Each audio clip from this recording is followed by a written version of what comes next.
gentlemen, let's get ready to rumble!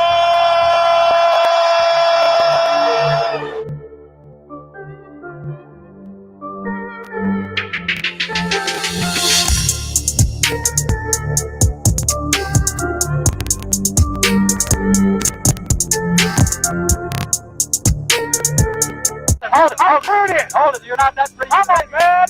Wait. I shook up the wall. I shook up the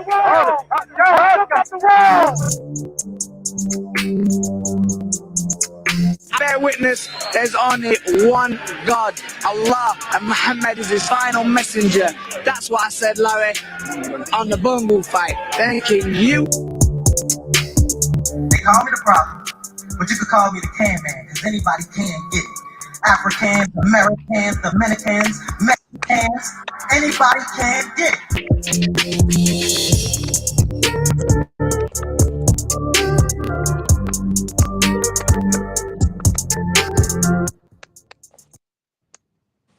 How y'all doing, ladies and gentlemen? Welcome to Split Decision episode 74. With me today, I have a very, very special guest, the interim world champion, 3-0, one and only, David Morrell. He's fighting on PBC on Fox this Saturday. How you doing, champ? I'm good, man. Good. Let me get the champ on the screen. Okay, we got the champ on the screen. How you doing, David Morrell? Everything good? Yeah, everything good, man. You? Perfecto. Yeah, man. Yes, sir. So, obviously, David Morrell is fighting on PBC this Saturday.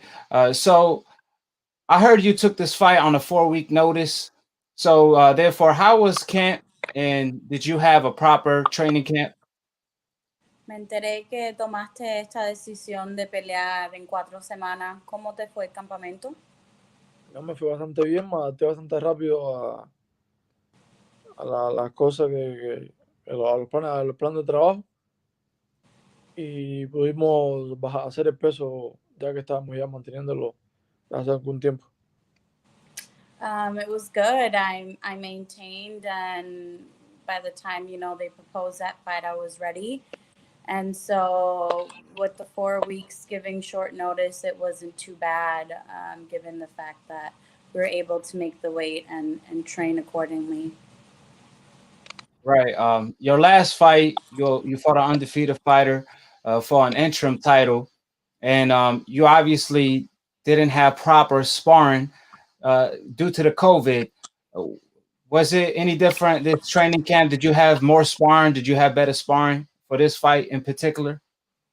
La última pelea que fue de título durante el COVID, no tenías nadie para hacer sparring. ¿Con esta pelea sí pudiste tener sparring en el campamento? Sí, ahora sí tuve la oportunidad de entrenar con Mike Sando. Hicimos bastante sparring, ya lo que tuvimos menos tiempo de preparación, pero sí hicimos bastante sparring, que es lo fundamental para así poder alcanzar el timing sobre el ring. Yeah, thankfully I had a sparring partner, Mike Santos, that came up to do some sparring, and thankfully we're all ready to go. That was kind of like the last push of the training, that sparring with him. So you only had one sparring partner for this fight? You didn't get a chance to spar multiple people? You only had one particular sparring partner? ¿Solamente tuviste un oponente para hacer sparring? ¿No tuviste más? Sí, tuve dos. Uno de aquí, uno de Minneapolis y el que vino de Miami. I had two, Maidel that came from Miami and one here from Minneapolis. That's good. Now, this year you made history on PBC, becoming an interim champion, being 3-0. Now you ending the year by headlining on FS1. How does it feel to be in this position as a fighter that's 3-0? ¿Cómo te sientes estar en esta posición de 3-0? Tuviste la oportunidad de ganar un título del interino y ahora está de titular tu próxima pelea. ¿Cómo te sientes? No, súper ansioso porque llegue la pelea También contento porque la oportunidad que se me dio ahora de, a pesar de todo esto, como ha estado el 2020, de tener una última pelea y más como estelar. I've been anxious for the fight, but I'm very excited to be able to finish off the year so strong, given the circumstances with COVID, and be able to have an opportunity to defend this interim title. This definitely a Christmas gift for the fans, especially for the hardcore, having you fight on Christmas and stuff like that. Now, you have one of the most brightest potential in boxing as an upcoming fighter. Obviously, you 3-0, and the level of competition that you have faced so far is better than most. What statement are you looking to make this Saturday night, headlining PBC on FS1? Tú tienes una de las carreras más brillantes de potencial en el boxeo. Tú teniendo esta oportunidad, ¿cómo te sientes? I think he just went away. I think he back. Oh, okay. Repeat the last sentence to him so I can translate to him. Oh yeah. So, what statement are he looking to make this Saturday ¿Qué night? declaración quieres hacer para este sábado en la pelea? No, voy a dar un buen espectáculo para que todo el mundo tenga unas navidades excelentes, que tengan unas navidades entretenidas, unas navidades que puedan disfrutar de un buen espectáculo, de una buena cartelera de Fox. I want to put on a show for everyone that's watching at home and give a Merry Christmas to all that follow me and kind of support me. But I'm excited to be able to put on a show and have people watch me at home together with their families. Right. You're on a fast track in the sport of boxing. Therefore, you obviously have to be on your P's and Q's and be at your best every single time. What would you say is the hardest thing to adjust in the pros? Is it the gap between fights that's so far off, et cetera, et cetera? What is the hardest thing in the pros that you feel like, it's kind of taken a while to get adjusted to? Para ti, ¿qué ha sido lo más dificultoso para ajustarte ahora en los profesionales? Ya sea el tiempo que va de cada pelea, que se hace mucho o poco. ¿Cuál es la dificultad mayor para ti? La dificultad mayor para mí, primero que todo, ¿sabes? Es estar lejos de la familia de uno, ¿no? Estar lejos de tu gente, y más ahora en estos días festivos. Pero lo que más dificultoso se me hace también es la distancia entre pelea y pelea, que es son de muy largo tiempo. Yeah, I mean, the hardest thing for me to adjust has been being away from my family and kind of being away from everyone to be able to be pro. But more than anything, I mean, the gap is kind of the weirdest for him, I would say, as he was saying. Right. Yeah. So, being away from family, would you say that keep you that makes you more hungry, or or the fact that you miss your family more, that have a little effect on a fighter going forward? ¿Qué tú piensas? ¿Que estar separado de tu familia te hace más hambriento o como que te quita? No, me hace más hambre, me da más hambre. Gives me more hunger. It makes me more hungry being away from my family. ¿Sabes? Quisiera que estuvieran aquí, pero eso a mí no me va a detener. Aparte, estoy peleando para eso. I wish they were here, but that's not gonna stop me, from performing. That is why I need to perform the way I do, so that they can be here with me. Yeah, eso es lo que me da más fuerza, más ánimo de seguir peleando, porque es un objetivo más, una meta más que quiero conseguir. It gives me strength. It's another goal. It's another goal to reach, to get them over here with me. And hopefully that's the plan. That's what the end goal is. Now, as a fighter, what is the key to pacing yourself and not being over anxious to put on a statement fight night, especially being on a fast track like you are? Para ti, ¿qué es lo que más así te da ansiedad, si te da ansiedad estando tan rápidamente subiendo en tu carrera tan rápidamente? Lo que más ansiedad, no, volver a pelear. Volver a pelear es lo que más así me pone ansioso. ¿Sabes? Termino esta pelea y ya quiero otra rápidamente. Sé que no se puede, pero es lo que sí me pone ansioso.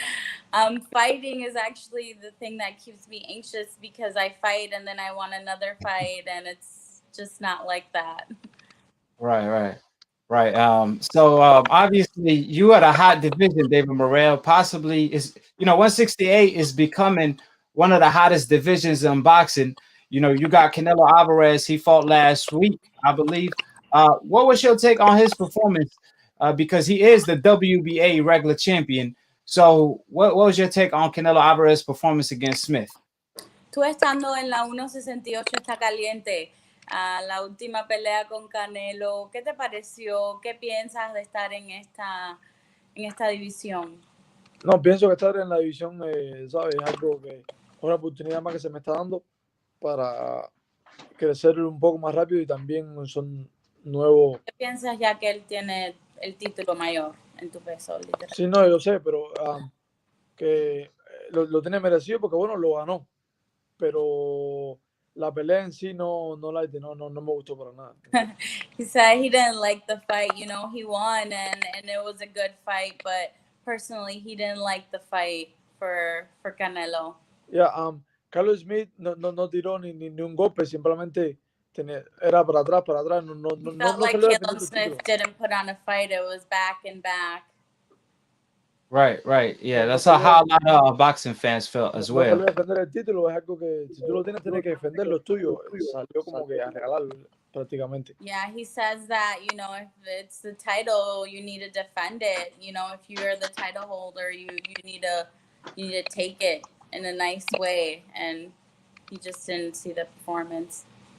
Right, and obviously you got an upcoming fight, and I don't want to look elsewhere, but if we are window shopping, when you think maybe a Canelo Alvarez, a possible fight, a mega fight for you, Cuba versus Mexico, a historic fight between you and Canelo Alvarez, it's possible or realistic in the future. When do you see that happening? Sé que tú estás empezando, pero ¿cuándo realísticamente tú estás viendo que pasaría una pelea con Canelo?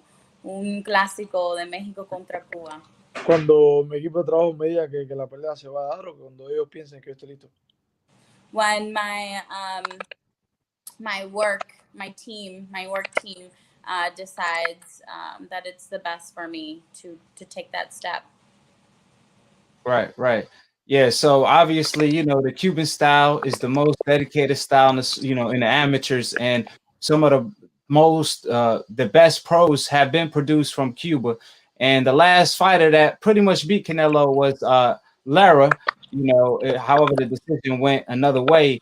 Now, in the pros, would you say that your style is more of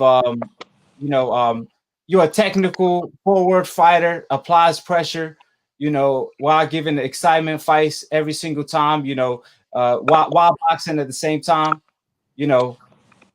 Sabemos la dedicación del boxeador cubano, vimos la pelea con Canelo y Lara. ¿Cómo tú te explicaría tu estilo de boxeo? ¿Eres más técnico? In other words, what makes David Morrell different from a Smith, for example, the En guy who otras fought palabras, ¿qué es lo que hace un David Morrell diferente a un Smith? Yo simplemente saldría a defender lo que es mío. I would simply go defend what's mine. So, hubiese hecho un trabajo moviéndome igual o a lo mejor me hubiese quedado en la misma posición que Canelo, pero tirando golpes, no para atrás, sin tirar un golpe, recibiendo todo. The way I see it is, maybe my rhythm would be a little bit different, and just like Canelo did, box, but instead of going back so much, just go forward. Yeah. Right. Yeah, Yo, yeah. And yo salgo a defender mi título, salgo así. Si me lo han fajado, entonces también me fajo para defenderlo. Yeah, if I go out to defend my title, you know, if I win it fighting, that's how it's supposed to be, fighting. Hay que luchar peleando. yeah, so obviously with you know, you now an interim you know, champion, but there's a lot of great prospect on the come up, a lot of good contenders, such as Berlanga and many more.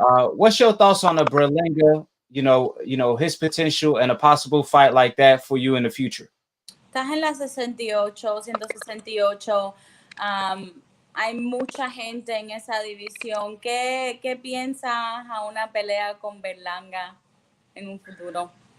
No, sí, eso se va a dar, si es posible, claro que sí, sí o sí. That's definitely in the works, you know. If it's gonna happen, it's bound to happen, and so yeah. Right, Eso, and no, muchas personas en las redes sociales la están pidiendo right now, ¿no? Pero a lot of people on social media are asking for that fight. Pero es una pelea, no podemos apresurar una pelea ahora por algo que no, por nada, una pelea de un futuro por millones de dólares. Esto es negocio, esto no es cuestión de... Can't rush anything business-wise. You know, this is also a business, and so nothing to be rushed. right, and that's a classic right there. You know, Cuba versus Puerto Rico. You know, so we don't get too many often. Cuba contra Puerto Rico. Yeah, no, I want to fight con Berlanga, pero so right now one stop. Says he won't stop. He wants to fight him. Yeah. That's what's up. We already know David Morrell won everybody. You know, that's one thing. He a free smoke fighter. Yes, so, you know, what fighters did you study growing up and took a page out of their playbook? ¿Qué boxeadores tú estudiaste cuando estabas creciendo y qué jugadas tomaste de su libro? O sea, para ti. Estudié a Mike Tyson. Mike Tyson. Mucho. Fue el que más I studied him a lot. Fue el que más estudié. That's the one I studied the most. Con más, un boxeador cubano llamado Jorge Espinosa. A Cuban boxer named Jorge Espinosa. Ya, no era mucho así de estudiar a muchos boxeadores, simplemente habían algunos que siempre los escuchaba y decía, bueno, déjame ver quién es. Those are the ones I kind of studied, but as far as, you know, any other boxer, I didn't study too much. Anyone that I would hear had a great fight or was a great fighter, I would go check out and see what was up. Y con el tiempo fui yo mismo acomodándome mismo al boxeo que me gustaba. And, you know, through time, I accommodated to the boxing style that I liked, that I enjoyed. Right. Creando mi propia estrategia también sobre creating my own strategy as well. Yeah, and David Morrell definitely is one fighter that has a unique style. But what was your thoughts on Tyson versus Roy Jones exhibition? You know, what was your take on all that fight? No, la pelea fue una pelea para todo el mundo, no Mike Tyson, ¿no? Incluso hasta en la boleta, pero fue exhibición, fue eso, fue negocio, no fue otra cosa. A lot of people, you know, I did see what go for Mike Tyson, but it's exactly that, an exhibition, you know, is for raising money in business and a little different. Pero fue un gran show, ¿sabes? Fue algo. But it was a good show. Me gustó son dos leyendas. I liked it. Two soldiers. Right. Do you want to see more? Maybe Mike Tyson versus Holyfield trilogy? ¿Quieres ver más? ¿Quieres ver a Tyson? Yeah. 100%. Yes. Right. Well, one thing for sure, you know, obviously in the sport of boxing, you know, David Morrell is must-see TV, inspired by Mike Tyson and many more. So watch David Morrell this Saturday on FS1, PBC on Fox. Good luck, champ. You know, it was a pleasure having you. Thanks, Mike. You know, I know you have to make weight, so we talk to you after the fight. And I appreciate you, Anna, for always translating and doing a brilliant job doing so. You also got Thank you. you have a cooking channel. Can you inform the people that's listening about your cooking channel and what do you do on your channel as well?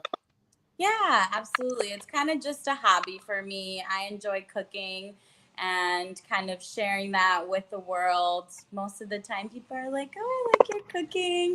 I'm by no means a chef, so don't take it upon me. But if you want to learn some Cuban food or some recipes, follow kind of what I do. And kind of more of a intimate lifestyle for me and Osvaldi. You can kind of keep up with me on Ana La Cubana. And yeah, it's fun for me. It's like a hobby. I'll definitely put it in the comment section below and in the description box. So do you prepare meals for the champ, David Morrell? Do you prepare meals for him? So Osvaldi has a nutritionist. He's super cool, and it's kind of been helping me because I do like criollo style cooking, which is homemade food. And with having him around, he just kind of tells me what Osvaldi's going to be eating, and then that's what I make. And I make it kind of my way, my style. Right. So if the champ doesn't make weight, then we blaming you, right? That's his job. That's his job, and he knows that. Right. I take care of it. I'm going to feed him. He likes to eat, but that's his job. He knows his job. Yeah, but for sure, David Morrell is always, he won't cheat the fans. He definitely always training hard. I always hear about it, how hard he goes in the gym. But thank you, Anna, for doing it. Yeah, thank you so much, Anna, for the translating. Also, to subscribe to her channel below. Thank you, champ David Morrell. Looking forward to seeing your fight this Saturday night. All right. Thank you. Thank you. Thank you, Keith. All right, take care, brother. That was the champ, David Morrell. Catch him on Fox, on PBC. He must see TV. I'm telling you guys, if you are looking to see the upcoming fighters and who's special out of the bunch, we obviously talk about the Devin Haney's of the world, the ones with the most potentials, like Shakur. We also talk about Javante, Tio. Now we got Jaron Ennis, Virgil Ortiz, but the sleeping giant that people ain't talking about much is David Morrell.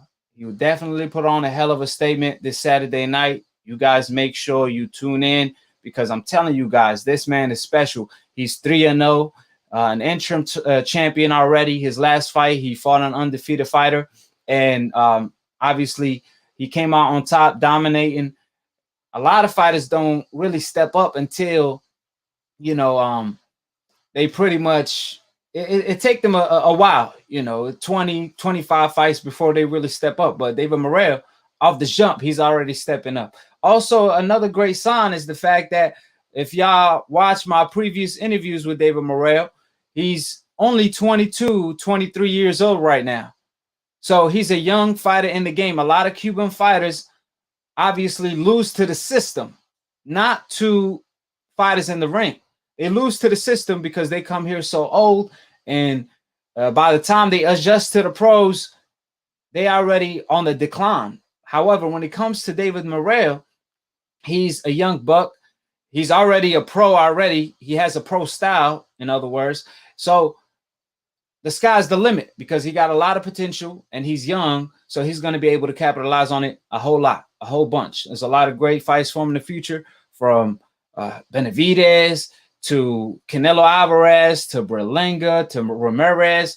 And the list just goes on and on and on. So like I said, the sky's the limit for him. So keep your eyes on David Morrell. I'm going to leave his Instagram link in the description box below and in the comment section below once this live is over. So make sure you guys follow him, show him love and support. And also follow his girlfriend cooking channel. If you guys want any Cuban food, just subscribe to her channel in order to learn a thing or two. Because I know a lot of people, all they know is how to eat fast food. So you guys could learn a thing or two about Cuban food, because if you ain't ate that Cuban food before, You missing out, I'm telling you. But I'm gonna go ahead and open up them the calls.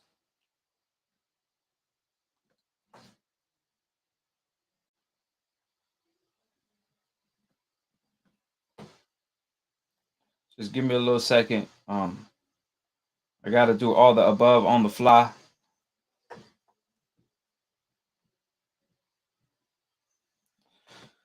Like I said, there's so much to talk about today.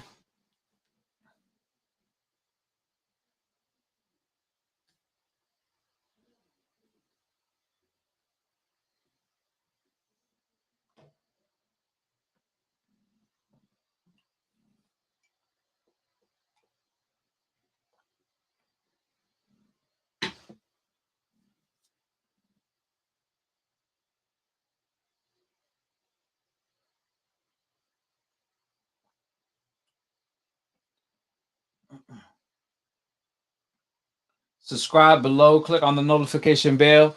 We definitely going to have David Morrell after the fight to talk to him about how things goes in his future. Obviously, I didn't want to ask him too many questions because I know, he pretty much have, a fight coming up in a few upcoming days. So I'm glad the champ joined me today. I really want to appreciate David Morrell for giving me the time out of his day. He definitely have a busy schedule. He took this fight on a short notice, so he didn't really have a lot of time to do media work. So the fact that he came on the show, like I said, David Morrell is like a brother of mine, so I really appreciate him showing up on the show. On the other hand, shout out to everybody in the chat. Merry Christmas to all of my AKHis, including the haters. Obviously, I'm handing Christmas gifts to all the decafs, straight L's all day, every day. Hopefully they do call in, but we already know how they do.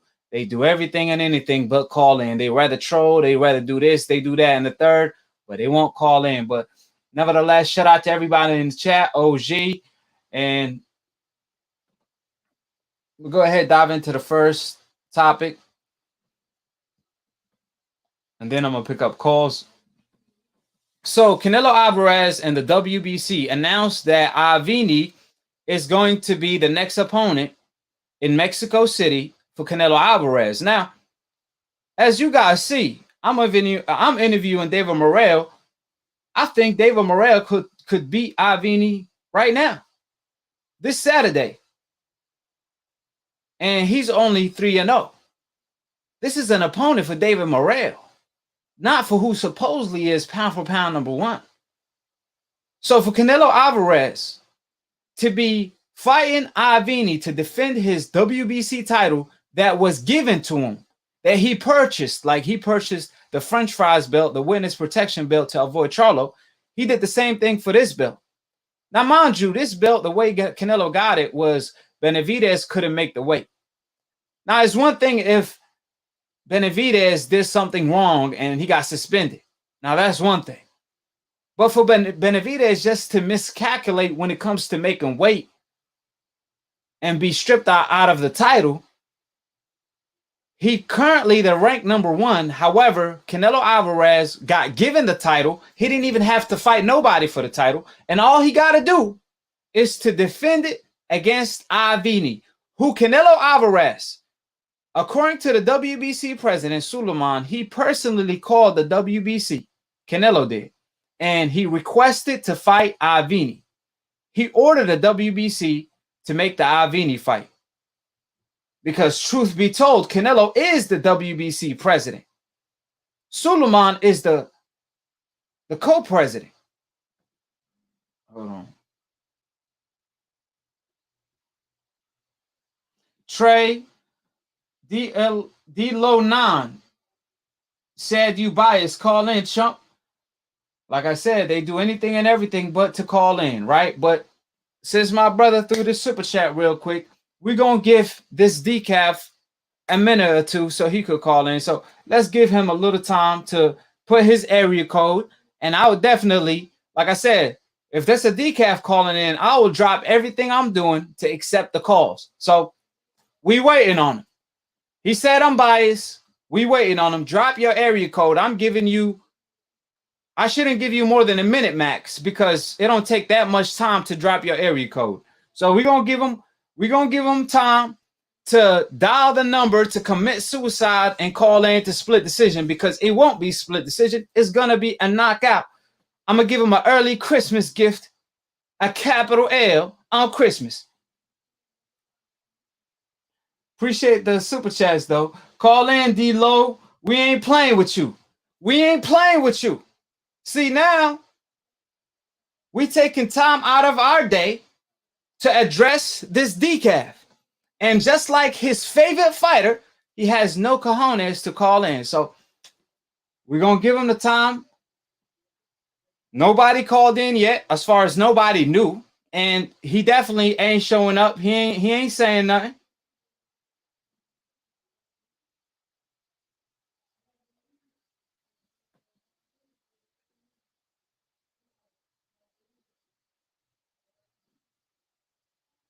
So we waiting on D low 9. It's been more than a minute. So apparently it's official. This cat don't have no cojones. He don't got no cojones. So D9, if I ever see you trolling again, then you obviously getting blocked.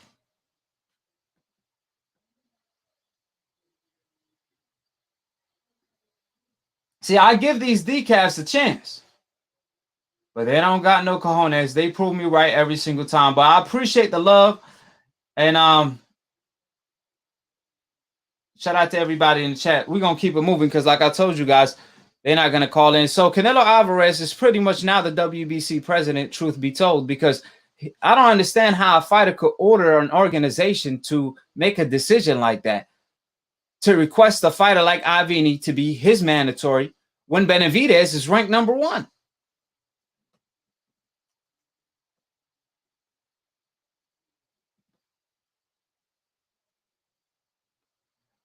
Shout out, appreciate the super chat, my brother. Salute to Chris Breezy. I mean, AKHi, joking, homie. You do look like him, though. I appreciate the super chat. You know what I'm saying? I ain't taking nothing like no diss. You know what I'm saying? I mean, at the end of the day, like I said before, I'm Chris with the these dance move on these decafs. They can't compete. They can't compete. Like I told you guys, all they do is stay ducking.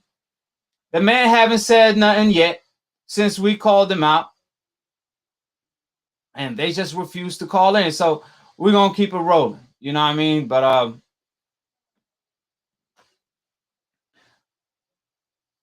so Canelo Alvarez obviously now is looking to face Avni in Mexico City. But why not Benavidez?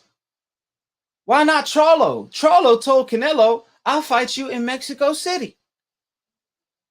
Translation, he pretty much told Canelo, I got more Mexican heart than you do. Benavidez, on the other hand, he been calling out Canelo from the jump, and he said he's going to do everything in his power to get that fight. So why fight Avni in Mexico City? Why not fight Benavidez? 2 Mexican fighters. Benavidez happened to be undefeated. Canelo happened to be one of the best pound for pound. Just not the best pound for pound. He's just like, what, top 5? And that's being generous to him because he's not even number 1 in his own division. So Canelo rather fight Avni instead in Mexico City, which is so disappointing because a lot of people really don't know Avni is coming off a loss. So when was the last pound for pound ranked number 1 fighter in the world? When was the last time we seen pound for pound number 1 faces a fighter coming off a loss for a strap, for a vacant strap? That makes no sense now, does it?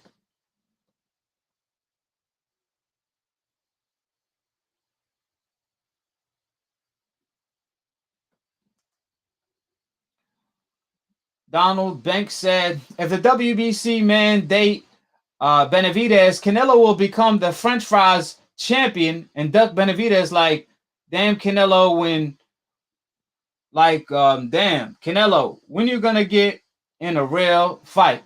That's what I'm saying. I mean, see, skill recognize skill. And remember, I just talked to David Morrell right now, and he said, man, he don't know what Smith was doing.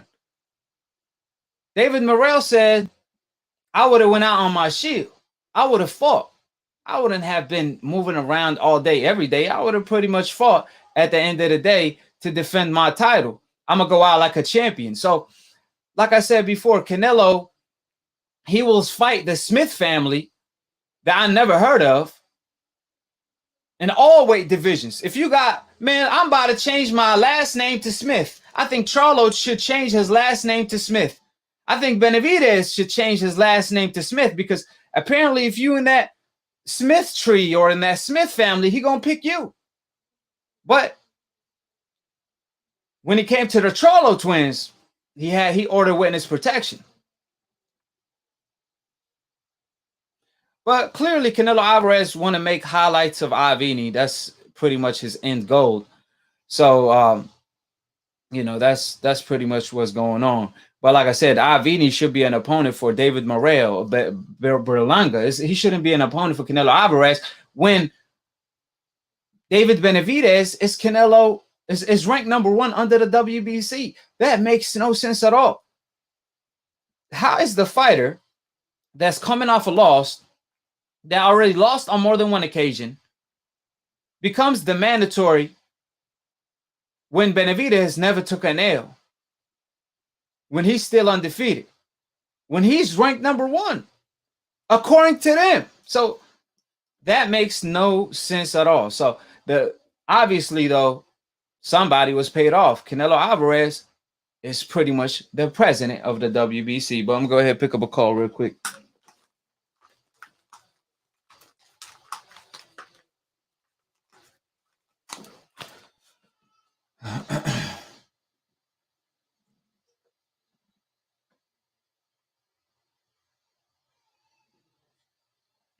How you doing, Aki? Who this is, and where you calling from?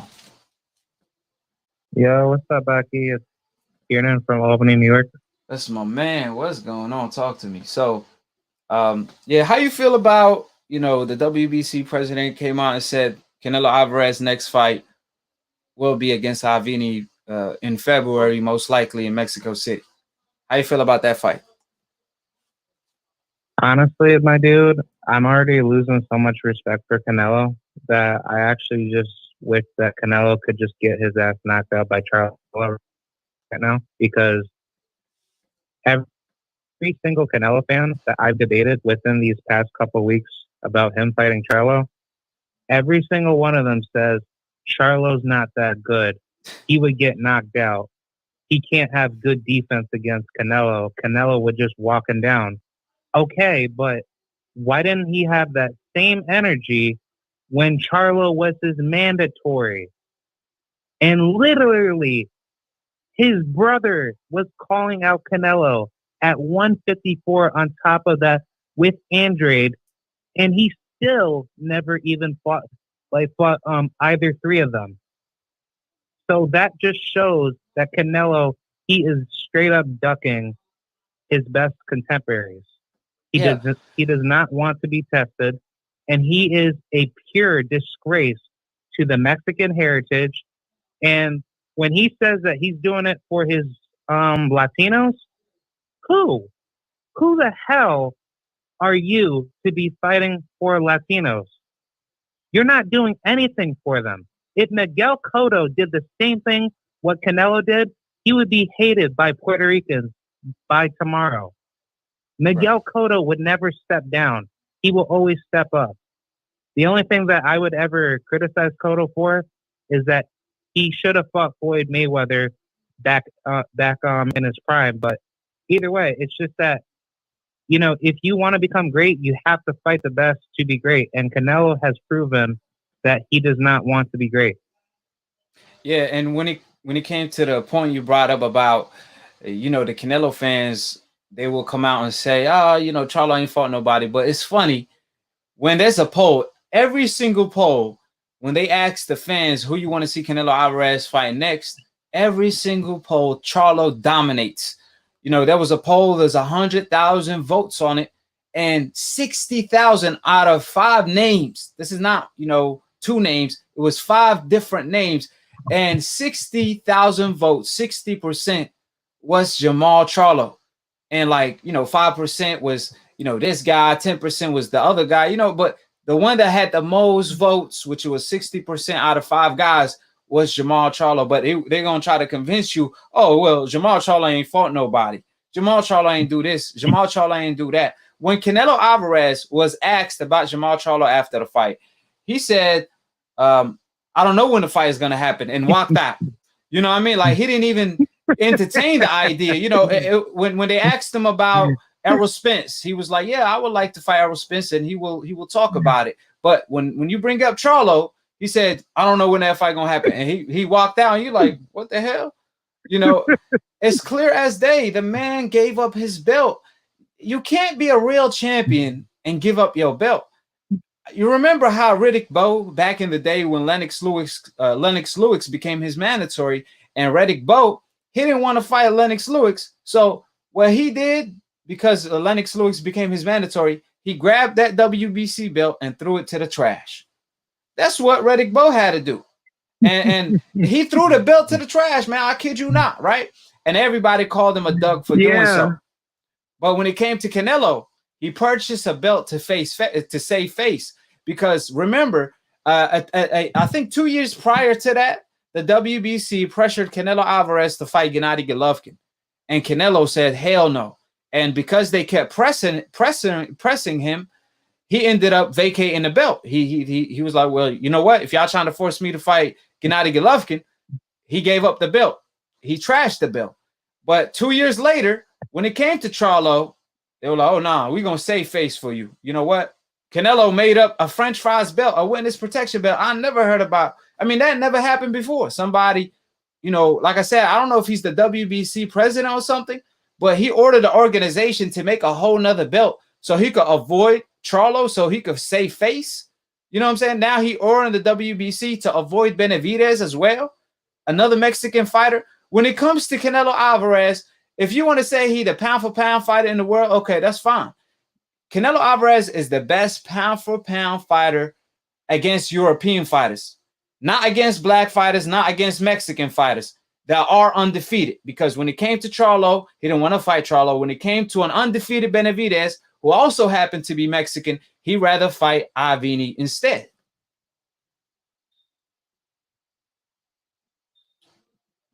You still there, my brother? Oh yeah. Like I was just like being respectful to let you say what you had to say. Oh yeah. You can take the stage. Yeah. Those were beautiful words, and I just truly believe, like, if you're going to call yourself pound for pound #1 in the world, you should have every single top name that you have defeated. I have never, like, in my life of watching boxing when I was growing up, that any pound for pound fighter fights weak competition. It's supposed to be higher tier competition, and for what Canelo is doing, he's like he's destroying the sport, and he's making a bad influence to encourage probably future up and coming fighters that probably look up to him to do the same exact thing. And I just really fear that in the future, those newer fighters that follow in his footsteps will do the same exact thing by ducking their best competition, and they'll still be labeled as pound for pound #1 fighters. Yeah, that's the influence of social media. There's so much biased narrative, and it's they influence the higher up. So they start naming Canelo as pound for pound #1 when he's clearly not, because he's not even #1 in his own division. But funny you say that, because let me tell you something. Let me inform you on the news. Ryan Garcia was interviewed, and he said that he pretty much told Canelo. Ryan Garcia told Canelo he want to see Canelo fight Charlo. He said he believed Canelo going to knock out Charlo, but that's the main fight he want to see for Canelo Alvarez, right? This is Ryan Garcia speaking. Ryan Garcia want to see his own, mentor, his best friend, whatever you want to call him. He want to see him fight Charlo. But Canelo Alvarez just doesn't want to do it. I mean, the hardcores want to see it. The legendary fighters want to see it, from Chavez Sr. to Barrera Morales, his own promoter at the time, former promoter, Oscar De La Hoya, Hopkins. They all want to see it. They all told Canelo, to be great, you got to fight Charlo. And guess what Canelo does? He surrendered a belt and purchased a franchise belt instead, a witness protection belt. And they want to claim this guy's pound for pound #1. You know, so like you said, hopefully the young generation, like Ryan Garcia, doesn't follow in that in them footsteps, because Ryan, you know, hate him or love him, one thing about Ryan, he is calling out Gervonta. He is saying, hey, I'm gonna fight these guys. And he promised us if he beat Luke Campbell, which is a tough fight, it's not an easy fight, but he promised us if he beat Luke Campbell, he's gonna fight Gervonta, he's gonna fight Tio, he's gonna fight Devin, right? So we'll see. But hopefully Canelo influence doesn't rub off on the Ryan Garcias of the world and the young talent, because it's already rubbing off on Tio. I see Tio talking and moving the way Canelo is. So I really hope it doesn't really rub off on the younger generation, the younger talent, because that's really going to hurt the sport, you know, in a big fashion. Yep. Yes, sir. Yeah. Anything? Man, that sucks. Yeah. Any else thing you want to say before I'll let you go? Oh yeah. Final words. To hell with Canelo. You ain't got no Mexican blood. You got white blood. And he needs to start stepping it up, or else I think it's time for new media to keep exposing him and bring his name down, because you are not the best fighter in the world. You are the biggest ducker in the world. I think that's a very accurate statement. You know, a harsh statement, but the truth, it does hurt sometimes. You know what I'm saying? And definitely new media coming out with a pound for pound list, awards, and all the above. At the end of the year, we're gonna announce it on new media. It's gonna be a whole video as well of a list on the website. So we're gonna come out with a pound for pound list, a legit pound for pound list that you could count on. You know, it's gonna be backed up with facts, not feelings. So be on the lookout for that. Alrighty. Yes, sir. Appreciate talking with you, my brother. Thank you very much, and Merry Christmas and Happy New Year. Yes, sir. Merry Christmas to everybody. We got another super chat. Mr. Mechanical, yo, AKHi, you see the picture of Ryan? He looks PED'd up. What? Man, don't tell me that. I hope that ain't the case. You know, I really haven't seen anything, so somebody could tag me on some on Instagram. I probably could look into it, but you know, we really can't make assumptions. Okay, well, hold on. 778. All right. Say, hey, hold on. See this dude, 778, 78. Okay. You say I'm ducking, all right? How you doing? Who decision? Where are you calling from? Yo, what's up, AKHi? What's going on? You said I'm ducking. You ducking, bro. Every time I call, you always ducking, man. You never call in, man. But let's talk about it. You here right now. So what you saying? Okay. So what's going on? So what you saying? You saying Canelo ain't fight nobody? Like, what you mean, man? Okay. What do you mean? What's your point? Go ahead, make a point, and we're gonna talk about it. Do you disagree with anything I said? Okay. Who have the Charlo brothers fought? Okay. What do you disagree with? No, hold on. Make a statement so we could talk about it. What's your debate? So you think Charlo ain't fought nobody? Did you not remember Andre? No, hold on. Answer the question. So are you saying? I'm trying to figure out where you're coming from. Are you saying Charlo ain't fought nobody? Is that the angle you taking? Yeah, he ain't fought nobody. Okay, so who? Okay, how about this? All right, fine. We're gonna go by what you said. So who did Smith fight? Can you name me who Smith fought? Can you name me? He won the super series, did he not? Did he beat Ryder? Did you have him beating Ryder his last fight? Did he win that fight? Yes or no? Did you have him beating Ryder? It don't matter. Did he win the fight? Yes or no? I mean, That robberies happen all the time. You can go and okay, so name me. Okay, name me a fighter. Okay, name me a fighter right now. Okay, process. name me a fighter. Smith beat. Name me a name other than Ryder. Name me a name because he lost that fight. Name It don't matter. Oh no! You said okay. Who he beat? Canelo I don't know who stepped he up and beat. waited Okay, who this Smith guy, beat? right? No. Who Smith beat? Go ahead. Name me these fighters he beat. Now we Don't Google it. Smith. Don't Google it. Now we're focusing. Hold on. No. You said Charlo ain't fought nobody. Name me the fighters that Smith beat. Man, this is what you always do. You always like to duck the question. Okay, now I'm gonna ask you a question. I'm gonna ask you a question, but I want you to answer my question as well. So, who did Smith fight in order to earn the Canelo Alvarez fight? I don't care about Smith. Oh yeah, exactly. I don't care about Smith. Okay, why you care about Charlo? He Then? didn't do nothing. At least he's a champion, right? He's one of the top 3 in the whole division. Who did Avni fight? Who did Avni fight? But you couldn't name me any opponent he fought. Who? Smith. You can't name me who any did you opponent say he right fought. now? You can't name me any opponent he fought. Who did you just say right now? Smith. You can't name me any opponent he fought. Go ahead and name me opponents he fought. It don't matter. He won the Super 8. It do matter. He's a credible fighter. You said Charlo ain't fought nobody, but you can't name me anybody Smith fought. What sense does that make? It do not matter. He won the Super 8. Credit. So you tapping out. You don't know the answer to the question.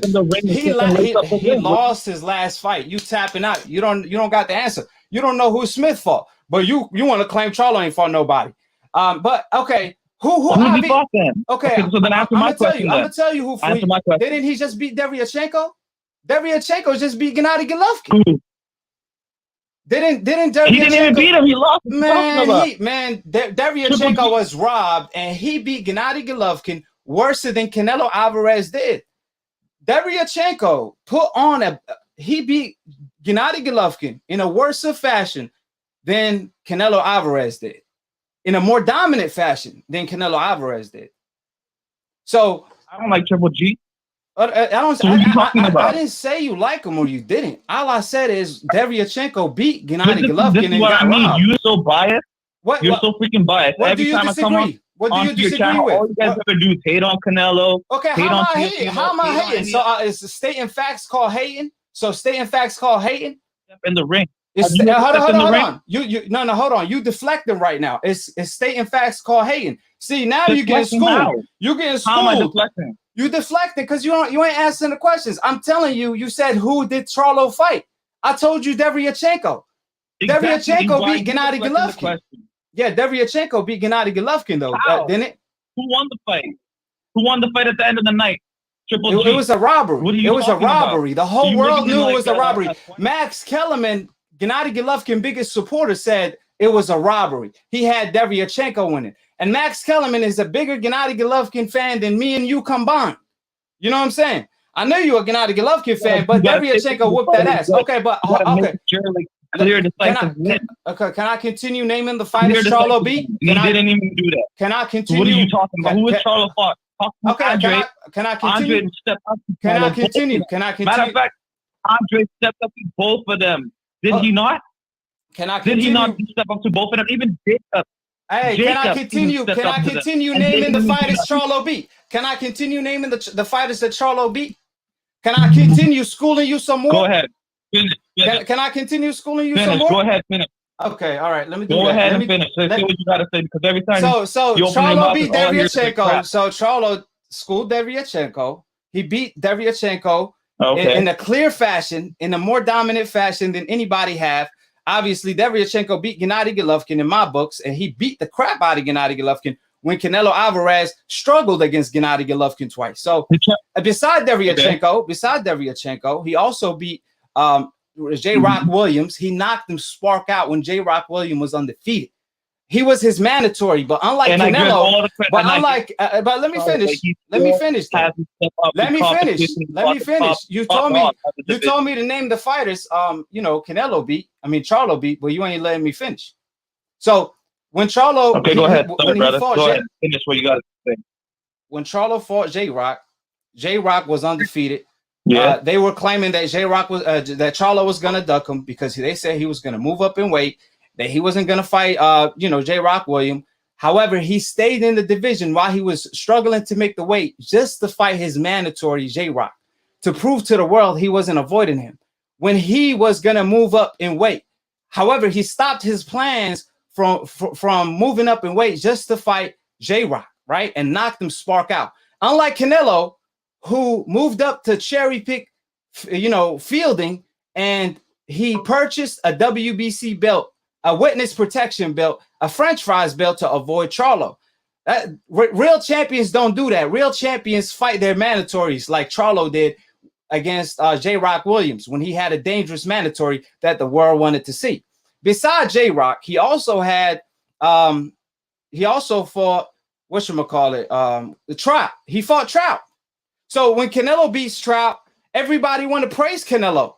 When Jamal Charlo beat Trout, everybody want to shit on Canelo. And watch this decaf hang up. Why does decaf hang up? Welcome to the pound for pound decaf list. See, he hang up because I was just answering his question. I really ain't even cook him yet. I'm getting started, man. Like I said, it's Christmas. We giving out early Christmas presents. We handing out L's on split decision. Straight KOs. The decaf hang up. Tap out. No mas. He gonna say who Charlo beat. Man, Canelo Alvarez looking to fight Avni next. A fighter coming off a loss. A fighter coming off a loss. Where is this decaf at when you need him? Like I said, I was just getting too, I was getting too ready to cook him up for real. Hold on. Hopefully this is the decaf that went tap out mode on me. Oh, this ain't him because that's a 403 number. You see this decaf that said I've been ducking him? He dialed them suicide digits and committed suicide on split decision. Hold up. I really want him back. He ain't coming back. He ain't coming back.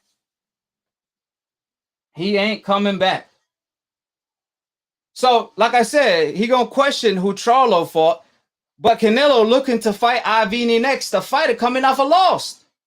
Hello? Anybody home? Who the hell have Avni beat?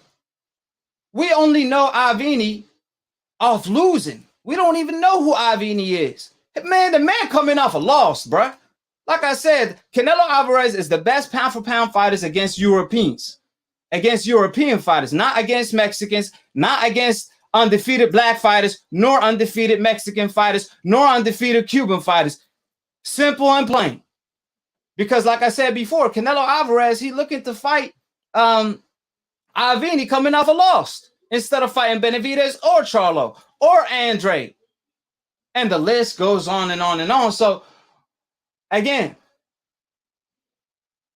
and if I had a lower IQ decaf, I could have enjoyed your pathetic debate. But we'll come to the pound-for-pound list when it comes to the decafs. We'll come to that list. You probably top 10. But you tapped out, man. But you tapped out. I'll lose respect to decafs that tap out. I'm giving you time out of my day, and you tapping out 403. Now 403 talking about he want to debate. Okay, we going to cook somebody else. Hello? Hey, AKHi, how's it going? What's going on? You disagree? You also want to debate, right? Well, but the thing is with you and Dante Boxing Nation, I respect you guys a lot for what you guys do for boxing, but you guys are too biased. I mean, why is all this hate on Tyson Fury? Why all this hate on Canelo Alvarez? These guys are good, credible fighters. They're fighting the best out there. That's no hate on Tyson Fury. I mean, is the truth called hate to you? Is a synonym for truth is hate to you? Is that what you're telling me? Because the truth does hurt. I don't understand why you say I'm hating. I'm saying you guys are defaming. You guys are defaming a guy who came up from Channel 5 undercards in the UK. Who talking about Tyson Fury? The man this cheated. Guy's been coming up. The man cheated. He didn't cheat. The man cheated. He didn't cheat, man. The man took steroids in the past. The man tampered with his glove clearly in front of the whole world. What kind of steroids did he take? Please tell me the type of steroids. The man failed 2 drug tests for steroids. Blood thinners? He failed 2 steroids and blamed it on, whatchamacallit. He blamed it on a wild boar that was contaminated. No, that's the media, man. That's a fact. I don't know if you've been in the UK or not. I don't know if you've been around the UK, but a lot of gypsy people, they get a lot of bad names even without doing anything. A cheater will always be a cheater. This ain't about being a gypsy. We ain't judging him off being a gypsy. I don't even know what a gypsy is. I'm judging him off being a cheater. The man took steroids, and that's a fact. So you're telling me his gloves. You're telling me his gloves were. Hold on. But you said something about steroids. Hold on. But you said something about steroids. You're trying to defend the steroid situation. He failed the steroids. That's on documents. That's a fact. Like, you can't disagree with facts. The man failed 2 drug tests, and he supposedly didn't even want to get tested after that. He turned down a drug test by an agency. So ain't no justifying that. The man took steroids and basically failed. Just like Canelo. Canelo did the same thing. Canelo against Gennady Golovkin during the lead up, he also took steroids and he got suspended for 6 months. These are facts. We can't disagree with facts. The facts will always remain the same. Opinions are like assholes. Everybody got one. But you hold on. So what you want to start off with? You want to start off with Charlo? Let me excuse me. With Tyson Fury or Canelo? Which one you want to talk about? Because we got to talk about one each time. So which one you want to dive into first? All right, let's talk about Tyson Fury. Okay. So we already know he failed the drug test. He took steroids. We already know that. Let's move on to the glove gate. You want to move on to the glove gate? You want to move on to the glove gate? You guys are going beyond that. You guys are saying that his coaches, Deontay Wilder's trainers, all that is secondary. All that is secondary. I could care less about something. No, it came out of Wilder's mouth. Yeah, but I know it came out of Wilder. I'm just saying that's secondary. That's not the main thing. That got nothing to do with Tyson Fury. What we talking about Tyson Fury is that he tampered with his gloves. He tampered with his gloves. You keep sharing the picture. You keep sharing the picture, the video of his gloves. Can you tell me where that source? What is the source of that video? I got the link for it. I always provide it on all my videos. You can click on the link and it will take you to the article. No. I don't need to click on the link. It will take you to the. The full fight is on YouTube. Listen. Fight is on YouTube. That picture will take you 0.0001 seconds. So you think the photo is fake? Engineered. So you think the photo is fake? I'm saying it could be. Why can it not be? Okay, because the photographer who took. Hold on. Can I respond to your question? Of course. So you saying the photo is fake? Let's just make that clear before moving forward. You saying the photo is fake? I'm not saying that. You just said so. Why? I'm saying you can't prove that it's real. Yeah. Okay. I can prove it's real, but why would you say it's not real? Okay, because you can't show me. Okay, the full fight is on YouTube. You should be able to show me instances in that full fight where the same thing is occurring with his gloves. So you saying it's suspicious? You saying the photo looks suspicious? That the I'm glove. Saying, hold on. No. Pause. You saying that the gloves in the photo look clearly tampered with? The ones that you're showing? The ones you talking about. You said you pretty much saying that the photo, the glove looked clearly tampered with in that photo. That glove looked clearly tampered with, right? The one that you're showing, yes, right. Yes, it's exactly. A sloppy glove. So if I could, all right. So that's how that's all I wanted to get out of you. So if that's the case, then if I prove to you that the photo is real, then you admit Tyson Fury cheated. I'm not going to say Tyson Fury cheated because I don't believe he cheated. But hold on. I don't care about what you believe. Hold on. So you don't believe your eyes? Hold on. You don't believe your eyes because you said that the glove in the photo looked clearly tampered with, right? But when I tell you, I could prove to you that the photo is 100% authentic and provide you sources for it. Now you're saying I don't believe it. So you don't believe your eyes? Okay. So you don't believe your eyes? No. Hold on. Answer the question. Why can't you show me? Answer the question. Why can't you show me the actual fight video? Answer the question, bro. It's the whole fight. It's the whole fight. But we're gonna get to that. But I got to get past stage one. A lot of things. But listen, hold on. No. You said no. You said can be changed on the internet. You said that the photo is fake because the glove looked tampered with in the photo, and the photographer took photos for Floyd Mayweather, Manny Pacquiao, Tyson Fury, Deontay Wilder, and all the biggest stars in the sport of boxing. He always take photos for them guys. The photos are 100% authentic, and I'm gonna provide it in the description box below. Not just the photo. I'm gonna provide. I checked his website. Why are they removed? No. I'm gonna provide you a special link that I got before they made it private that will take you straight to the website for that photo in particular you're talking about is fake. just to prove to you is real. And the photographer, okay, he confirmed. Hold on. Okay, the photographer, the the photographer confirmed that it's 100% authentic. So according to you, Tyson Fury cheated because I just proved to you that the photo is real. And see, in court, they're gonna bring him to the stand. Pause. They're gonna bring him to the stand. When they go to court, they're gonna bring this photographer to the stand. Like, why you took the photos down? You know, is the photo 100% authentic? Process works. Right. And that's when he's gonna be on the stand, and he's not gonna be able to lie. So, like I said, right now, you could say I don't believe it, but in court, facts remain on top of opinions. What do you mean you don't believe it? So you don't believe your eyes? You still haven't explained that to me. Oh, I don't believe what my eyes showing me on that photo. I rather believe my feelings. I don't want to face the truth. I don't want to see the truth. I don't want to see the truth. How do I know it's not been manipulated? How do I not know it's not Tyson Fury manipulated the gloves. How do I know that? Tyson Fury manipulated the gloves. How can you manipulate? How can you manipulate the gloves in a championship level fight in 2020? Come on. Have you heard of Foster? Have you heard of Foster? Hold on. Have you heard of Foster? You do know Tyson Fury wasn't even in shape. Hold on. You do know he wasn't even. Hold on. Can one step at a time. Have you heard of Foster? Have you heard of Foster? He went through the same situation. His trainer, Bobby Benton, busted his opponent, Roman, tampering with gloves a month ago. A month ago. This has happened. And this is a fact. Where was this? This was on NBC. Where was the fight? This was on NBC. I reported on it as well. This was on NBC. It's something that's for upcomers and he's I think Foster is the WBC silver champion at the 130-pound division. He fought Roman, and both of both of his pairs were tampered with. They were glove padding. They were glove padding removed from the glove. They were padding removed from the glove, and the commission approved both of the gloves, the first pair and the secondary pair. You're talking about the commission. Foster went the same thing, and it took his trainer Bobby Benton to bust his opponent Roman cheating, not the commission, because the commission approved the gloves. That's the commission you're talking about, the same commission that Margarito cheated while they were watching him, the same commission that Roster cheated in.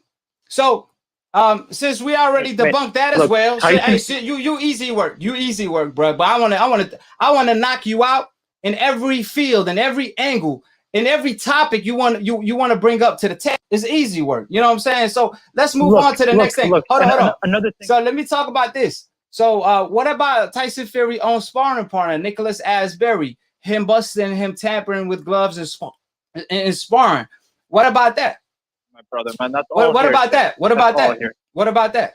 It's all hearsay. What do you mean? He said he got it on footage. Why would he lie? Hearsay. Why would he lie? Do you not know what hearsay is? Oh no. Why will he lie? I don't care what he said. I don't care what he said. She said. He said. She. We talk about facts. I brought you a witness. You don't want to believe your eyes. You don't want to believe evidence. So I brought you a witness. So what about Nicholas Asbury? He's fought Klitschko. So these guys have no. What about? Mate, I don't know how. How do you not know? How do you not know Nicholas Asbury's on a different agenda? How do you not know that? Why would he lie? You know? What does he benefit? What does he benefit? I'm not saying he's lying. I'm just saying at the end of the day, so it's if he ain't lying, he's telling the truth. No if he ain't lying, he's telling the truth. So what are you talking about? Look, so why would he lie? The whole fight is on No. You ain't answering my question. Like I said, we taking it. Since you want to go baby steps, I'm going baby step with you while I'm babysitting you right now. So I'm asking you a simple question. No, you're not. Yes, I am. I'm telling you, Nicholas Asbury, explain to me, why does he lie? This is a witness that said Tyson Fury cheated in sparring. Hello? Look, he can say what he likes. That's called hearsay. That's not he said. That's a witness. That's what you call a witness. You don't want to believe your eyes? I brought you a witness. You know how do you know he's clout chasing? Like clout chasing? What Alec Wood is saying. Okay, how about his coach? How about his coach? He's using Tyson. Okay. How do you know he's not using Tyson Fury? How do you know he's not using Tyson Fury's name? Because Tyson is the best heavyweight on the planet. How about, you guys just can't take it. This guy's coming from the UK. Okay. How about his coach Asbury? How about his coach Asbury? Man, I don't even know who Asbury is. He co-signed it. Is a legendary Muay trainer, legendary boxing trainer. He trains Anthony Joshua fighter.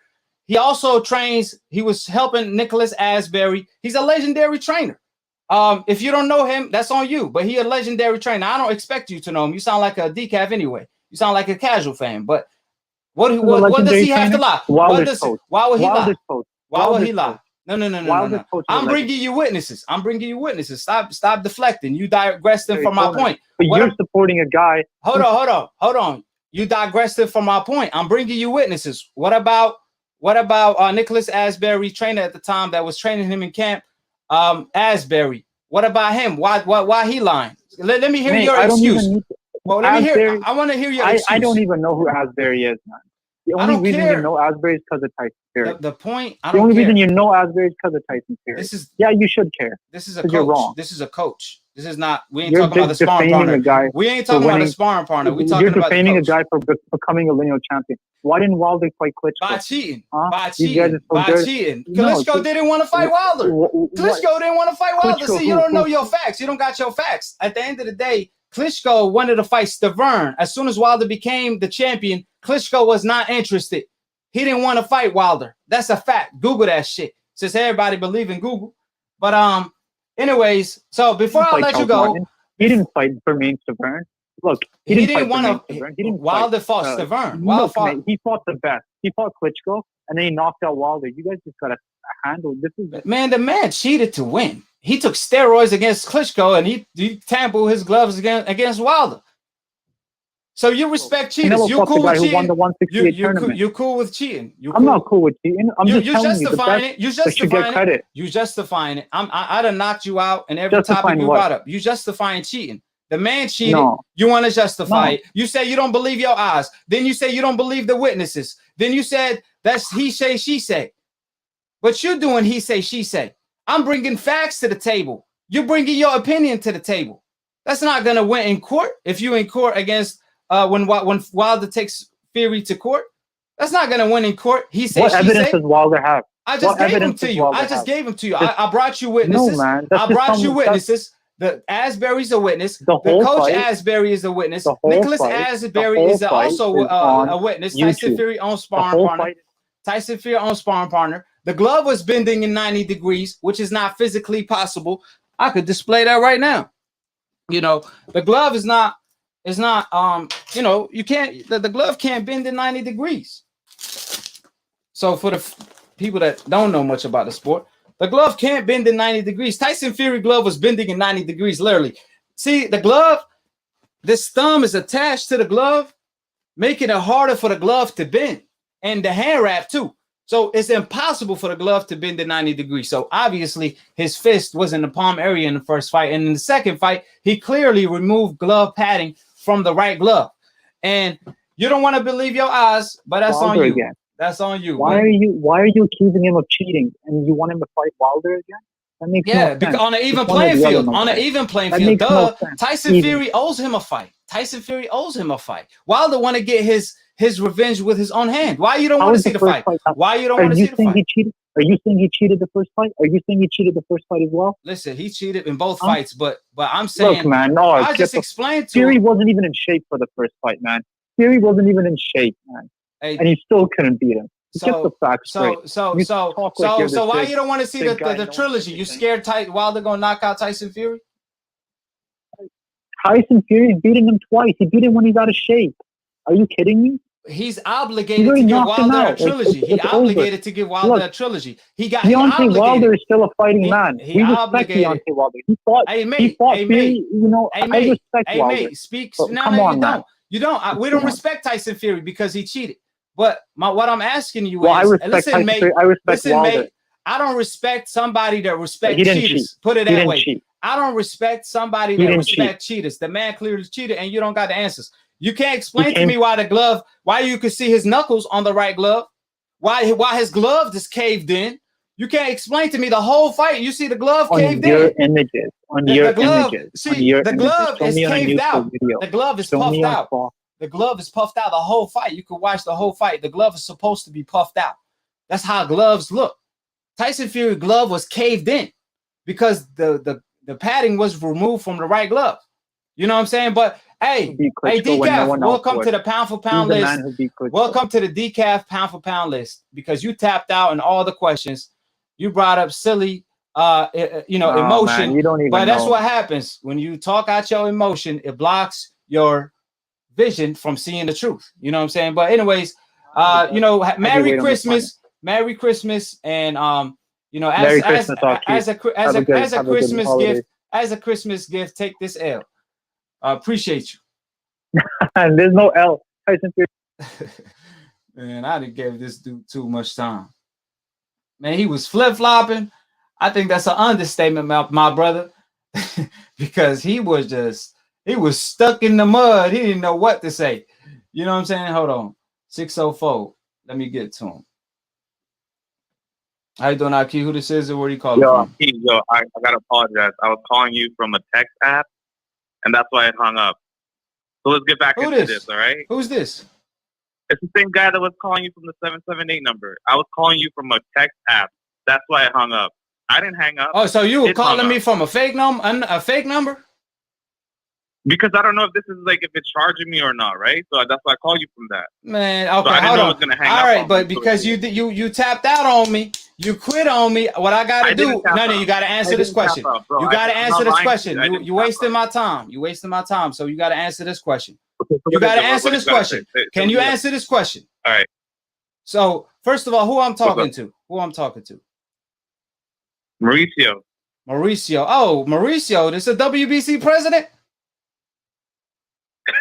What is this? Is Suleiman? I don't like that dude. I don't like that dude. I agree with you. I don't like him. Okay. Now Mauricio. Okay, well, Mauricio. Okay, well, explain to me who did Avni fight to earn a Canelo fight? Who did he beat? Hold on. No, you said Canelo. You said Charlo ain't beat nobody. Who did Avni beat? If Charlo ain't beat nobody, who did Avni beat to earn a Charlo fight? Is he fighting Charlo? Avni is fighting Canelo next in Mexico City. But answer the question. How do you know that though? The WBC just came out. The WBC just came out. Concrete that he's fighting him next. WBC until it's set in proven contract. You can't say that. Okay, hold on. Can I respond to you? Bring up a fight that ain't even set in contract yet. The WBC. The WBC president came out and announced that Canelo next fight will be against Avni in Mexico City in February. The WBC also said that Canelo personally called him and told him that he want to fight Avni next. He requested to fight Avni for the WBC title, and he wanted the WBC to make him a mandatory. So this is according to Suleiman. So to that you say what? Is Canelo? Is Canelo? Then you acknowledge Canelo is a dub now? Something that we don't know yet. No. Canelo requested it. That's a fact. That ain't set in stone. That's a fact. That's a fact. How do you know it's a fact? Is Canelo. No. Is it in concrete footing? Like, yeah. It's on stone. Canelo requested to fight Avni for the WBC belt. This is set on stone. But Canelo requested it. We do know the Athletic, the biggest boxing. I think it's one of the biggest articles, one of the biggest websites, the Athletic. You got to subscribe. I had to subscribe to read articles from the Athletic, right? The Athletic reported Canelo Alvarez requested to fight Avni next for the WBC title. To that, you say what? He can do whatever he wants to do. What are you talking about? So he can fight whoever he wants to. No, but you said who Charlo fight. No. You said who Charlo fight. Who the hell Avni fought? Who the hell Avni fought? I'm gonna make you tap out, bro. I'm gonna make you tap out again. I'm gonna tell you right now. I'm gonna make you tap out again. We ain't moving on till you tell me who Avni fought. I don't know this guy. He's a nobody. Exactly, but why are you worried about Charlo? But listen, I named you who Charlo beat. No. I named you who Charlo beat. No. Listen, I named you who Charlo beat. Look, if you can't tell me who Avni beat, who Avni fought, then I gotta move on because you don't got the answers. No, hold up. You contradicted yourself. You contradicted yourself. You tapping out there. Name me. Okay, I'll stay on the line. I'll stay on the line. If you name me one opponent Avni beat. Go ahead. Holy bro, how are you gonna act like that when you can't even tell me Why No. did Answer the Charlo question. accept the fight Answer with the Andre? question. Stop deflecting. You I did digressing answer from your my question. point. What you Who did talking about? Avni beat? Who Avni beat to I earn don't the know who Canelo this shot? Avni is.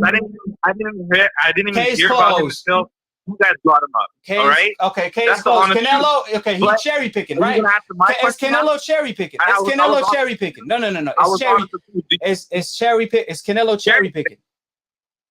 So what did Mayweather do all those years when he was fucking like at the top name me an at the Avni. lightweight division? Okay, name me an right? Avni. Okay, He name me fought a name me. Freddy. Okay, name He me an fought Anchorman Avni. Freddy, and Anchorman Freddy Okay, was nobody. okay, What are you name me an talking about? name me an Avni on Floyd Mayweather resume where Floyd Mayweather was pound for pound #1 and he fought a guy like Avni instead of fighting like a Benavidez, the champion, or a guy like Charlo, his mandatory. Name me a guy in history, Floyd Mayweather. I don't even want to embarrass you right now because you made a disrespectful. Guerrero was undefeated. Guerrero was undefeated. Avni got 3 losses. Guerrero, first of all, Guerrero, hold on. Guerrero, he beat Berto before Floyd Mayweather fought him. Guerrero was like a 4-time weight division champion. Guerrero was like undefeated too. You gonna compare Guerrero to Avni? Bro, Avni got knocked out by Banks Jr. Avni got beat by Anthony Darrell. He got 3 losses, and he's coming off a loss. And you gonna compare him to Guerrero, bro?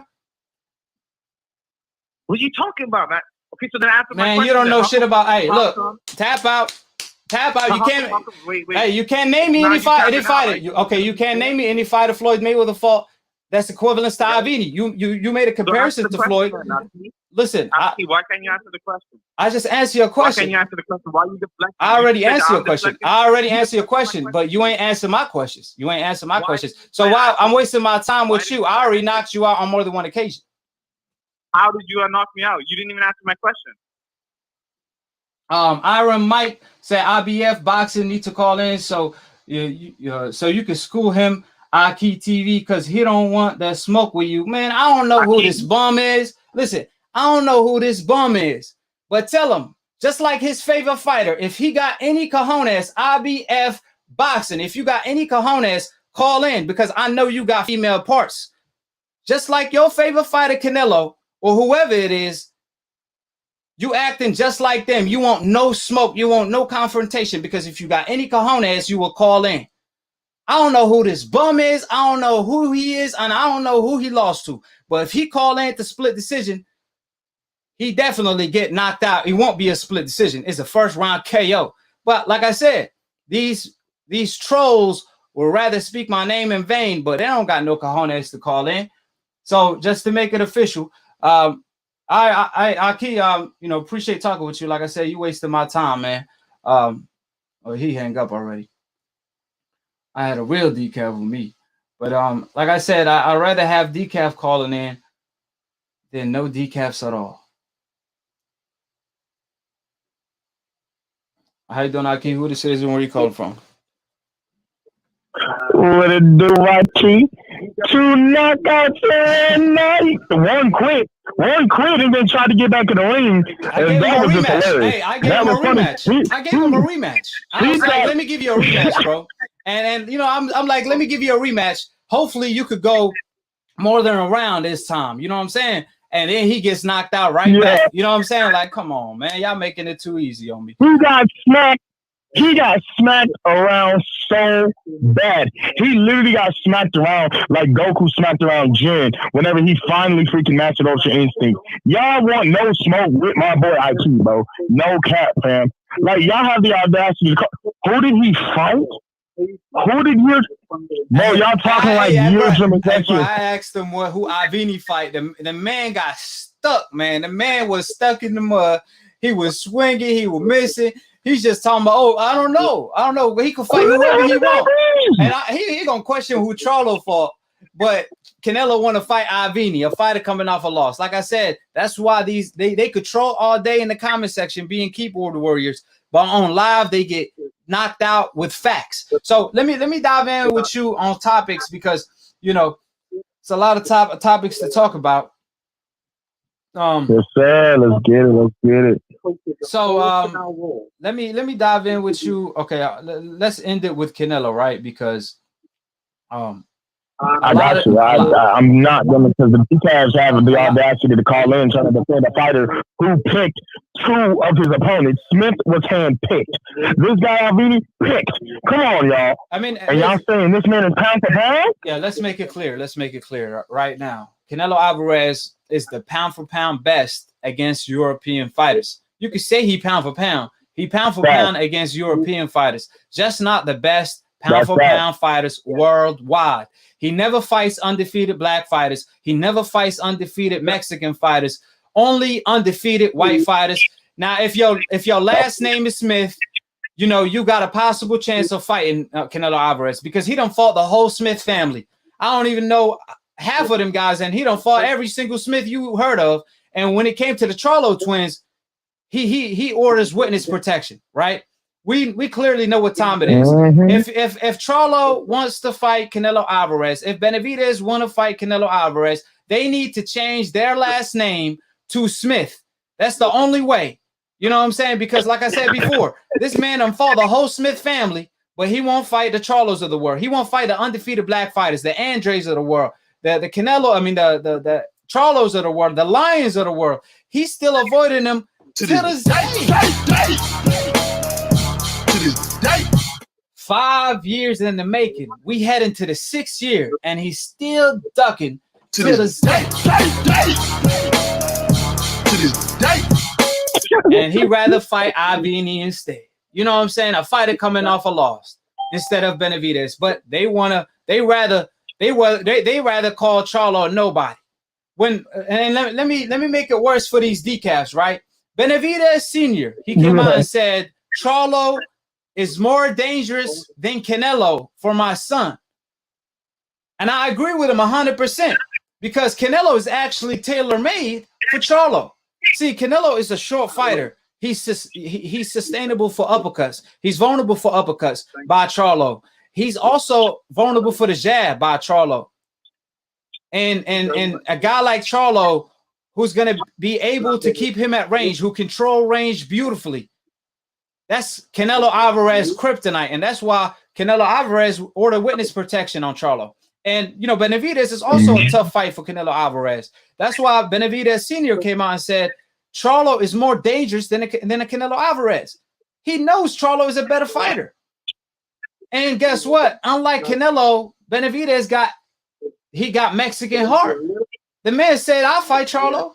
I'm willing to fight Charlo. And also, they both willing to fight each other. They both willing to fight Canelo, but Canelo ain't willing to fight them. Canelo rather fight Avni instead of fighting Benavidez, a fighter coming off a loss. Canelo rather fight Fielding and order witness protection, buying. This man purchased a WBC belt, a franchise belt, a French fries belt, a witness protection belt to avoid Charlo. He surrendered his belt. Back in the day, like I said before, back in the day when countries used to surrender, like for example, when during World War I or World War II, you know, when Hitler, a lot of countries gave up their land because they didn't want no smoke. They didn't feel like they could win the war. That's when you surrender. That's when you wave the white flag. That's Canelo Alvarez. You know, when the lion come through, he don't want to hop in the lion den. You know what Canelo Alvarez wanted to do? Canelo Alvarez, he waved the white flag. He surrendered. Do you know what that means? You give up your territory. You give up your land. And you quit. A real champion will never surrender. A real champion will always defend his title. He will never request a fake belt and be recognized as a fake champion, not a real champion, just to avoid a fighter. Like I said, Charlo had a dangerous mandatory like J. Rock Williams. He didn't move out of 154 till he fought him. He fought him, then he moved up. Right? That's the difference between Charlo and Canelo Alvarez. Canelo Alvarez got told by Charlo, I'll fight you in Mexico City. In other words, Charlo pretty much told him, man, I'm more Mexican than you. I'll fight you in Mexico City. And he'd rather fight Avni instead. He don't want to fight Benavidez. He want to fight Avni instead in Mexico City. He want to fight Smith. He want to fight the Smith. And one of the Smith brothers, he done fought the whole Smith family. And he fought him, you know, last week in Texas when Charlo is from Texas. That's his home. Shout out to B. Brown for the super chat. I appreciate the love and support. You know what I'm saying? And these Canelo fans wanna justify that, man. Like I said, you know, they really like Canelo's just making them look so bad. They making up excuses that Canelo ain't even making. You know, when Canelo get asked about Charlo, like when Canelo get asked about Charlo, he don't say, "Oh, who did Charlo beat? He ain't fought nobody." No, he don't say that. Canelo don't even answer the question. He be like, "I don't know when that fight gonna happen," and walks out. But I bet you he know when the Avni fight gonna happen. I bet you that. But he don't know when the Charlo fight gonna happen. He'd rather fight an Errol Spence instead. Because, like I said before, he don't want to hop in the lion's den with a real lion his size. And even Max Kellerman came out challenging Canelo Alvarez to fight the likes of Charlo, Andre, Benavidez. He had a list that he wanted Canelo Alvarez to fight. So if Canelo is so-called pound for pound number one, how is he pound for pound number one when he's not even number one in his division? When Canelo Alvarez is not even going to face none of these fighters that his biggest supporter, Max Hypocrisy Kellerman, who lies to the world and says Canelo fight the best, when he avoided every single name on the list, from Charlo to Andre to Benavidez. He been avoiding them till this day. 6 years in the making. The last opponent Canelo Alvarez fought that was undefeated. Do you know who that is? Triple G. No, the last undefeated black. No, it wasn't Triple G. It wasn't Triple G. Black fighter that's undefeated. The last black American fighter that was undefeated that Canelo fought. Who was that? Oh shoot! I remember. Oh shit! Floyd Mayweather. The last black dude. Floyd Mayweather. Mayweather. Oh my God. We gotta go back. We gotta go back 7-8 years to find the last undefeated black American fighter Canelo fought. Like I said before, Canelo, he the best pound for pound European fighter in the world. Just not worldwide, because he won't fight undefeated black fighters like Charlo and Andre. He won't fight undefeated Mexican fighters like Benavidez. So Max Hypocrisy Kellerman want him to fight. You know, he want him to fight Charlo, but he ain't gonna do it. He want him to fight Andre. He ain't gonna do it. He want him to fight Benavidez. He ain't gonna do it. But Max Hypocrisy Kellerman, he's not gonna call him out and say, at least call him a businessman. Nah, he gonna say Canelo, he fights everybody. I guess everybody doesn't include the fighters on the coincidental list, because Canelo Alvarez want no smoke with them guys. And he been avoiding them for 7-8 years now. Like I said, the last undefeated black fighter he fought was Floyd Mayweather and Austin Trout. And he didn't even fight Austin Trout till Floyd Mayweather told him, you ain't going to get a shot with me till you actually do fight Trout. Then Canelo fought Trout, right? But nevertheless, the point that I'm trying to make is, you see Max Hypocrisy Kellerman, he would criticize Floyd Mayweather, who Floyd, as a pretty boy, he was the boogeyman.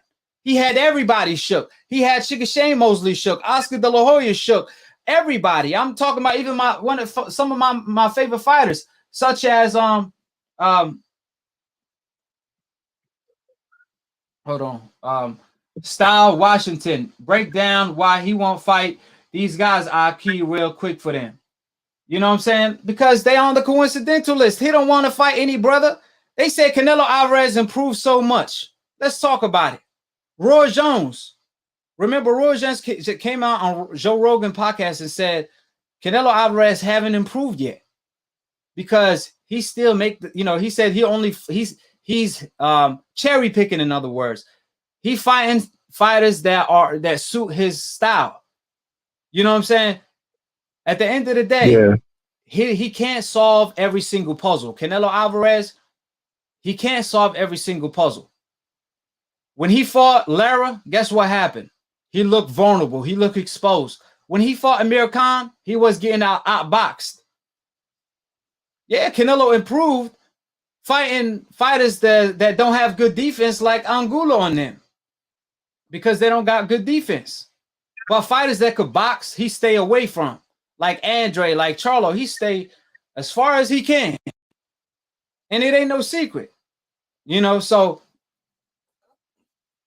even Roy Jones said that. Roy Jones was one of the greatest fighters of all time. He pointed out that he don't think Canelo Alvarez improved. He's been selecting his opponent and maneuvering very smartly because, you know, obviously when he fought Lara, like I pointed out, he didn't look too good. When he lost that fight in my books, when he fought Amir Khan, he didn't look too good. And that's why he always avoided the undefeated black fighters that could box, like Andrade and Charlo. What'd you say? So we don't know if the man improved or not. We don't know if the man improved or not. Because the man haven't fought a fighter on the coincidental list since he lost to Lara. Obviously, my man, you know, Daniel Jacob was a good fighter, but Daniel Jacob, we saw how he looked against Rosario. Plus, he wasn't undefeated. Like I said before, undefeated black fighters like Charlo and Andre. He fought none of them guys. Keep giving L's. I key you, my guy, 100. Appreciate the love and support. You already know it's Christmas, so we handing out L's on Christmas to these decafs, early Christmas presents. You know what I mean? But like I said before, though, you know, when it came to Max Kellerman, he wanna lie to the world because, you know, Floyd Mayweather always say, you know, one of my favorite quotes: "I'd rather be hated for telling the truth than be loved for telling a lie." See, the way Max Kellerman operate, he'd rather be loved for telling a lie than be hated for telling the truth. See, he knows he's telling a lie deep inside, but he knows he's feeding into the decafs, so he continues to lie. He knows the truth. You know what I'm saying? The man knows the truth. He knows Floyd Mayweather fought everybody. He knows Canelo is ducking everybody, but he'd rather lie instead to feed into these decafs. But when you look at the facts, it's a completely different story. Canelo cherry picking left and right, and he want to say he fighting the best. Now he listed out, he put a list that he want Canelo to fight, a hit list. But I promise you, Canelo ain't gonna get nowhere near Charlo. He's not gonna go nowhere near Andre. So what are we talking about? Like Andre said, like Andre said, Canelo need to grow some cojones. He do. Facts. That's like facts. And like, I just wanted to make it clear to the DCAS listening in. Deryachenko is more competition than most of Canelo's opposition, even at the world-class level. I'm not speaking on the behalf of Jacobs and Triple G and Mayweather. I'm talking on the recent competition he's had. How can you guys consider this guy Avni and Smith better fighters than Deryachenko? In my eyes, Deryachenko beat the holy hell out of freaking Triple G. Yeah. And freaking man, hey, let me say this. Canelo gave up his belt. Hold on. Gennady Golovkin gave up his IBF belt when he wanted to become undisputed. He gave up his IBF belt to avoid Deryachenko at first, right? Then Canelo gave up his IBF belt to fight Canelo as well. Two fighters gave up their belts to avoid Deryachenko. Then Gennady Golovkin only accepted the Deryachenko fight for the IBF vacant strap. And he lost the fight. You see why Gennady Golovkin avoided Deryachenko in the past. And cherry-picked instead when Canelo tested positive for steroids. Because the man clearly, got beat by Deryachenko, right? So, like I said, time and time again, you know, at the end of the day, or at least tonight, I mean, that's already question mark next to Canelo Alvarez's name, the fact that he fell steroids. So that actually pushed you down on the pound-for-pound list. Then him ducking, put him down even further. And he ain't just ducking one body, two bodies. Man, he ducking everybody. You know what I'm saying? Canelo is not just ducking one body. He ducking everybody. Benavidez, Charlo, Andre, unless you're European or a fighter on the hope list or a fighter that's beatable. Because, see, Canelo, he speaks in code. Canelo will say things like, oh, I don't like that fighter style. I don't like Andre's style. It's boring. I don't like him moving around. That's my kryptonite. That's what he meant. That's the translation. Because, see, how are you the best pound for pound number one fighter in the world, but you can't solve every single puzzle? You can't solve a puzzle that's moving around? The target got to be in front of you for you to win? So we got to change the rules. We got to bend the rules, see how they bend and change the rules for these fighters on the hope list. Canelo pretty much said, I can't beat that style. I'd rather fight fighters that block punches with their face. I'd rather fight fighters like Gennady Golovkin who block punches with their face. I don't like a fighter like Andre who's slick and got footwork and I can't chase him and he gonna school me and walk me into shots. Oh, no, I don't like that type of a fighter. That type of a fighter could beat me. I'd rather fight fighters that are tailor-made for me. How the hell you pound for pound number one when you got to pick and choose what style you prefer? Oh, you got to put your hand down for me to fight you. Yo, if you put your hand up, oh, I ain't going to fight you. Nah, bro. A fight is a fight. There ain't no rules. Exactly. As long nobody's cheating, as long nobody's throwing low blows and so on and so forth, then it's an even playing field. You can't tell a man how to fight. Oh, yeah, don't move around, bro. I can't win if you move around. I only can win if you come forward or stay in front of me. I can't win if you move from punches like Floyd Mayweather. I could only win if you block with your face like Gennady Golovkin did. Come on, man. We already know what time it is. They speak with code, but I could see right through that. And that's why they hate the truth. That's why they hate AKHi. But the truth is undefeated, just like AKHi. That's why I always knock out decaf left and right. Always easy work. But let me get your take on this real quick. Teofimo Sr., he came out and said that Gervonta and Devin Haney fights make no sense right now. What's your take on that? You know what? I've had it with Teofimo, to be honest with you, bro. And you know what? That is actually a very, very solid question because that is a question that nobody wants to ask Teo and nobody wants to ask the world. What the holy hell is wrong with Teofimo and who does he think he is? And I'm going to say that again. Teofimo, who the hell do you think you are, bro? You won the unification belt. You won the belt. You won the belt. Nobody's shying away from that. You beat Lomachenko in a 12-round decision. And ever since you won that belt, he didn't have this energy, you know, whenever he was before he was champion, dude. When he had one belt, when he had the IBF title, he was cocky. He had that confidence, the Teofimo that we know, the takeover. But the minute he got these unification belts, it's just all talk with him. You know, he's been posting these videos, disrespecting Deontay Wilder, disrespecting these fighters. Yeah. Now, he picked the wrong fighter to disrespect in Gervonta Tank Davis, and I'm going to tell you why. Because now, maybe financially on paper, it would not be the right time. Hold on. But as far as physically... I got to disagree with you on that one. Let me tell you why.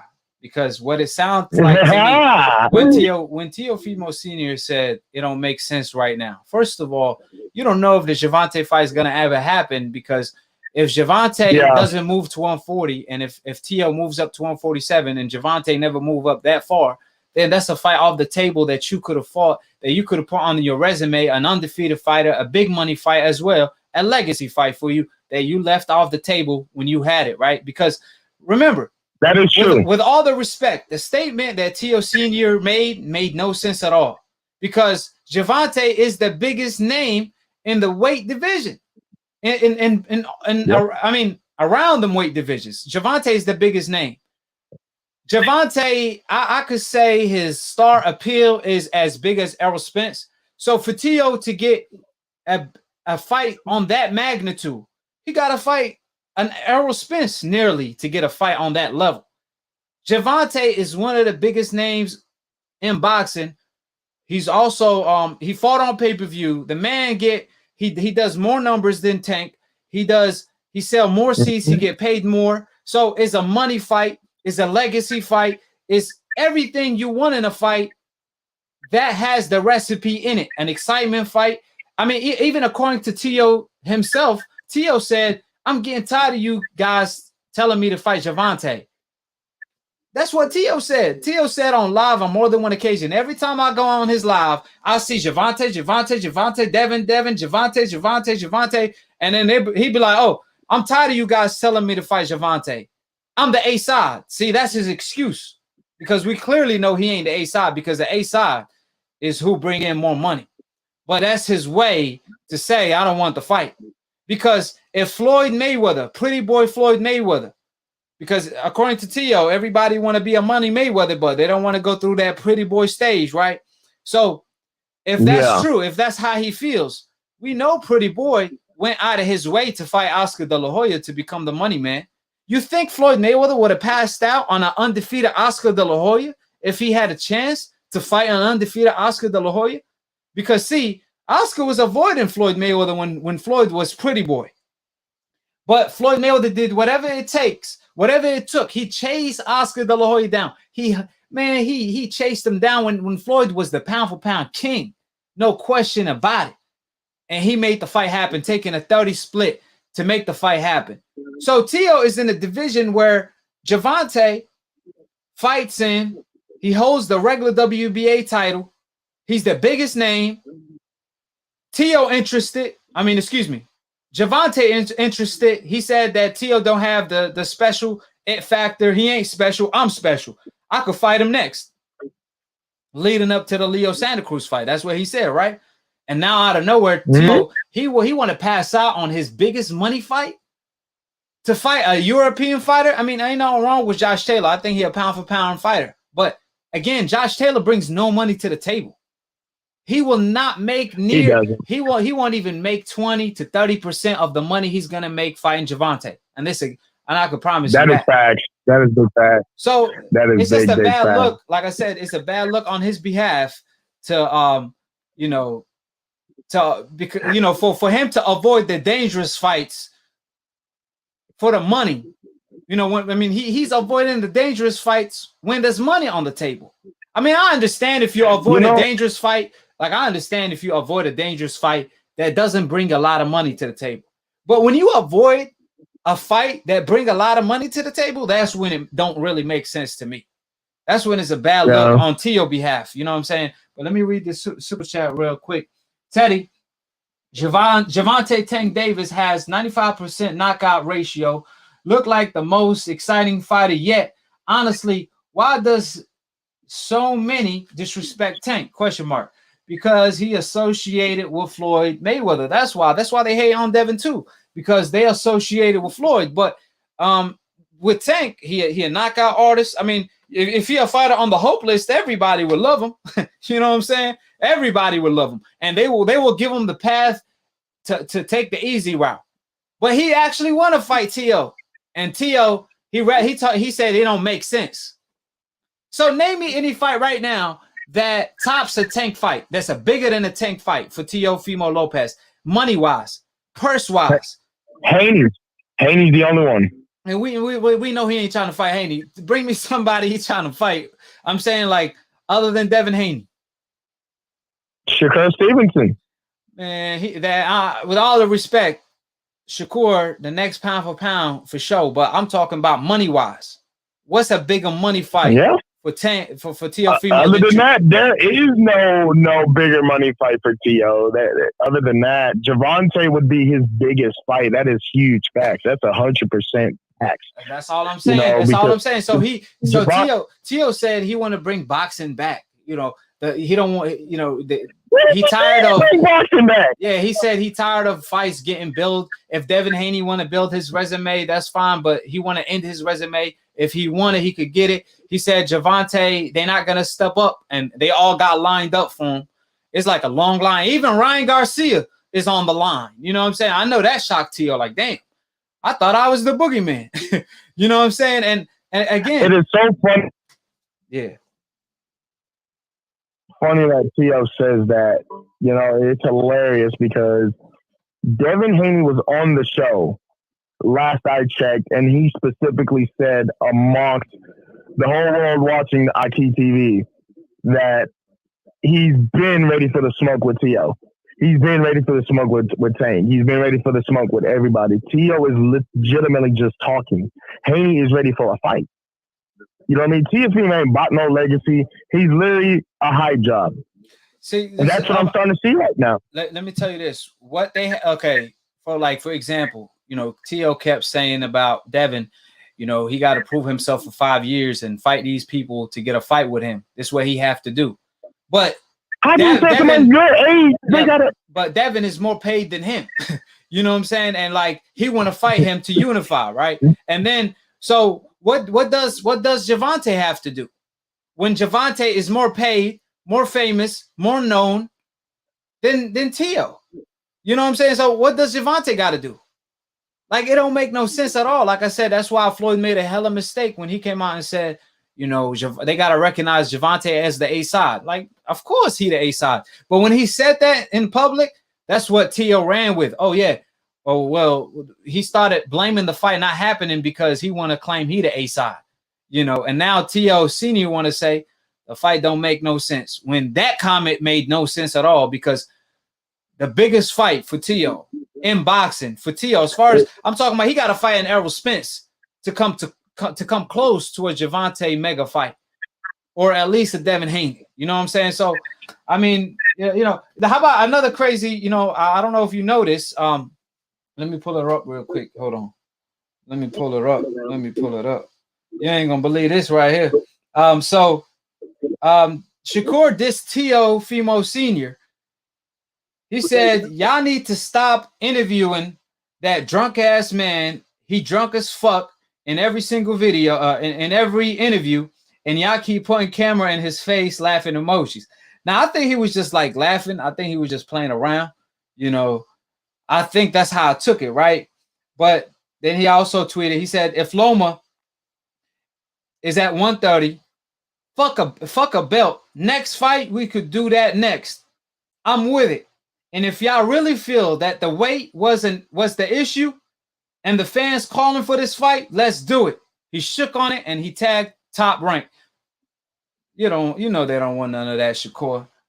That Ali potential. That the talent that had this, which, like I told you guys, Shakur, the ceiling for Shakur talent is the sky. You know what I'm saying? That's how I truly feel.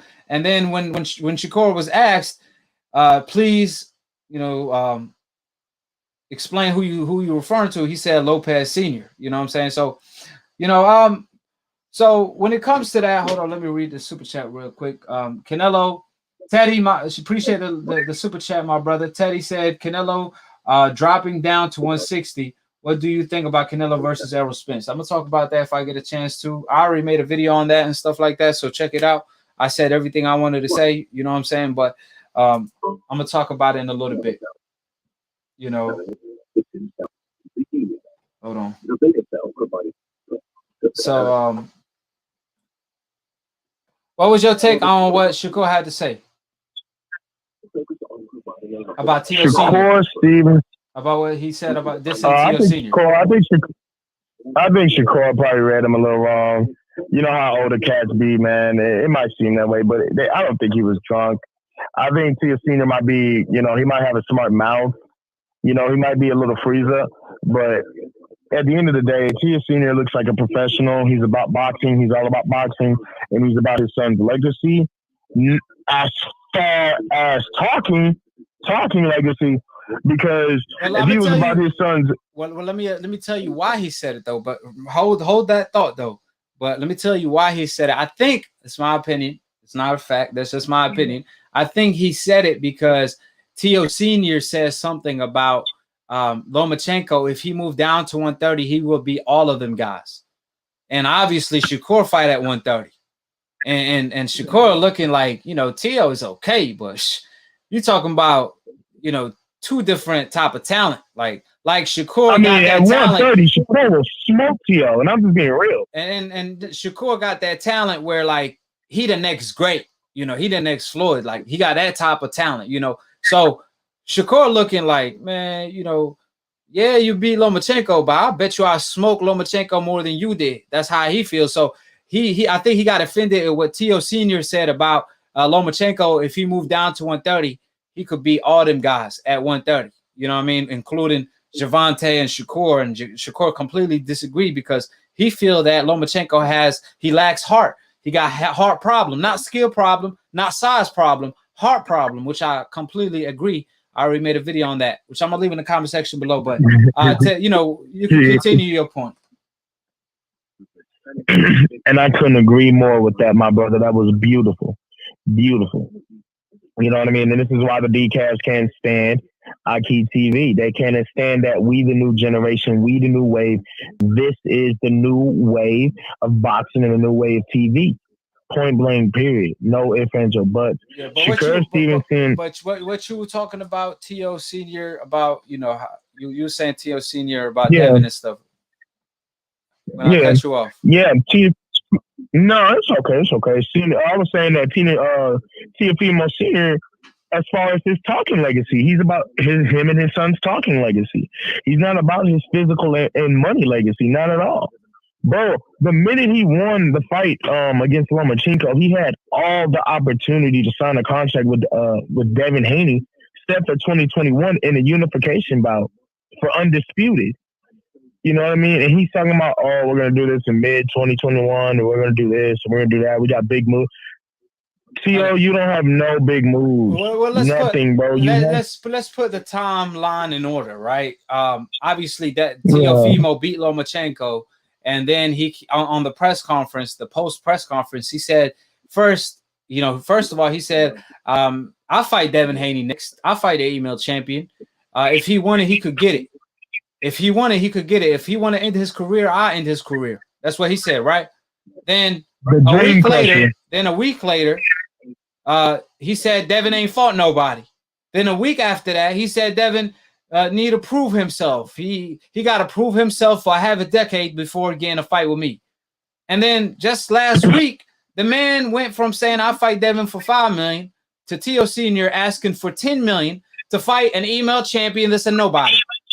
He's asking for 10 times the amount of money he made against Lomachenko. I mean, that sounds like Keith Thurman 2.0, but because like T.O. Senior always kept the same energy. Respectfully, T.O. Senior always kept the same energy when it came to Devin. He took the right approach. He realized Devin is a dangerous opponent. He was like, you know what? I mean, I saw what he could do against my son in sparring. And he said, that's my son's dream fight. That's going to be his biggest money fight. He recognized Devin as one of his ultimate rivals. But T.O., on the other hand, he took the trash, he went a trash talk route.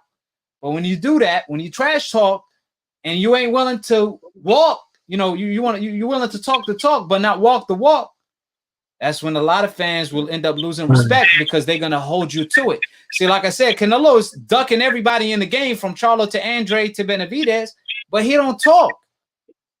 His fans make up excuses for him that he ain't even making, but Canelo's not talking. On the other hand, T.O. is talking, and the worst weapon in the world is a microphone and a camera. And the more T.O. talks, the more he end up making himself look bad. You know what I'm saying? But let me read this other super chat. Josh Jackson, AKHi. David Benavidez is #1 mandatory for Canelo. So how does #2 get that fight February? Makes no sense. Right. I'm gonna tell you how. Because Canelo is the WBC president, bro. That's why. Canelo, he pretty much the WBC president. He orders the WBC to do his dirt work. He ordered the WBC to with a little bit of French fries on the side. Yeah, make Avni as the mandatory. He ordered the WBC to order witness protection for him.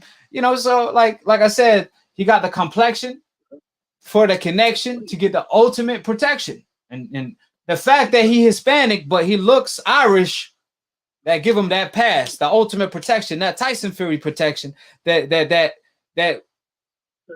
in which they erased losses. I mean, not a lot. They erased their history. When it came to cheating, when it came to Glovegate, they did the same thing for Canelo when he fell or fell for that computer role. When it came to Lomachenko, they erased his losses. They're willing to go far and beyond to save these fighters on the hope list, hype them up. But every time they pumped up Roman Gonzalez, they pumped up Kovalev, they pumped up Gennady Golovkin. Look at them today. They not even on the pound for pound list. But the fighters, new media always pointed out, like the Terrence Crawford of the world, like the Errol Spencer of the world, they still here today. When I tell you Shakur and Devin, David Morrell, when I tell you these guys are going to be here 10 years from now, you best believe they will be. So that being said, I think my camera about to die on me, but like I said before, I think what happened with T.O. is, talking trash went wrong. And I think, when it comes to Shakur and Tio could happen down the line as well. I think that's a fight maybe 5, at least 10 years from now. I don't see that fight happening anytime soon because Shakur, he don't got the same frame as Devin and Tio. I think Tio, Ryan, they all going to grow out of the 140 to 147 and then maybe 154. So Shakur going to have to catch up a decade from now. On the other hand, the same thing with Gervonta and Shakur. I think they all going to be dancing partners. Also, Lil B-Hop. And then there's also Ford. There's a lot of people not paying attention to him. Ford is also a hot fighter coming up. So you got Lil B-Hop, Ford, Shakur, Gervonta. All these guys are beasts. And I'm telling you, the lightweight division, the 130-pound division, the landscape going to change real quick in them division. Yeah, Jaron Ennis is at 147. Definitely making noise. Virgil Ortiz also, but I like Jaron Ennis. I think Jaron Ennis, I see more, dimensions to his game. You also got David Morrell.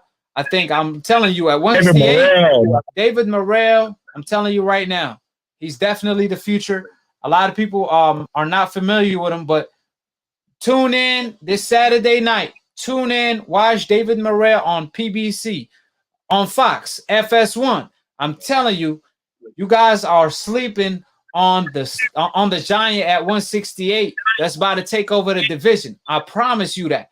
And my brother Jay, you need to watch the fight and call back after the fight. I'm gonna interview David Morrell after the fight. Make sure you tell me what you think on his potential, because we are gonna compare him to the Berlinga of the world and the fighters on the come up. But the special thing about David Morrell, he's 3-0.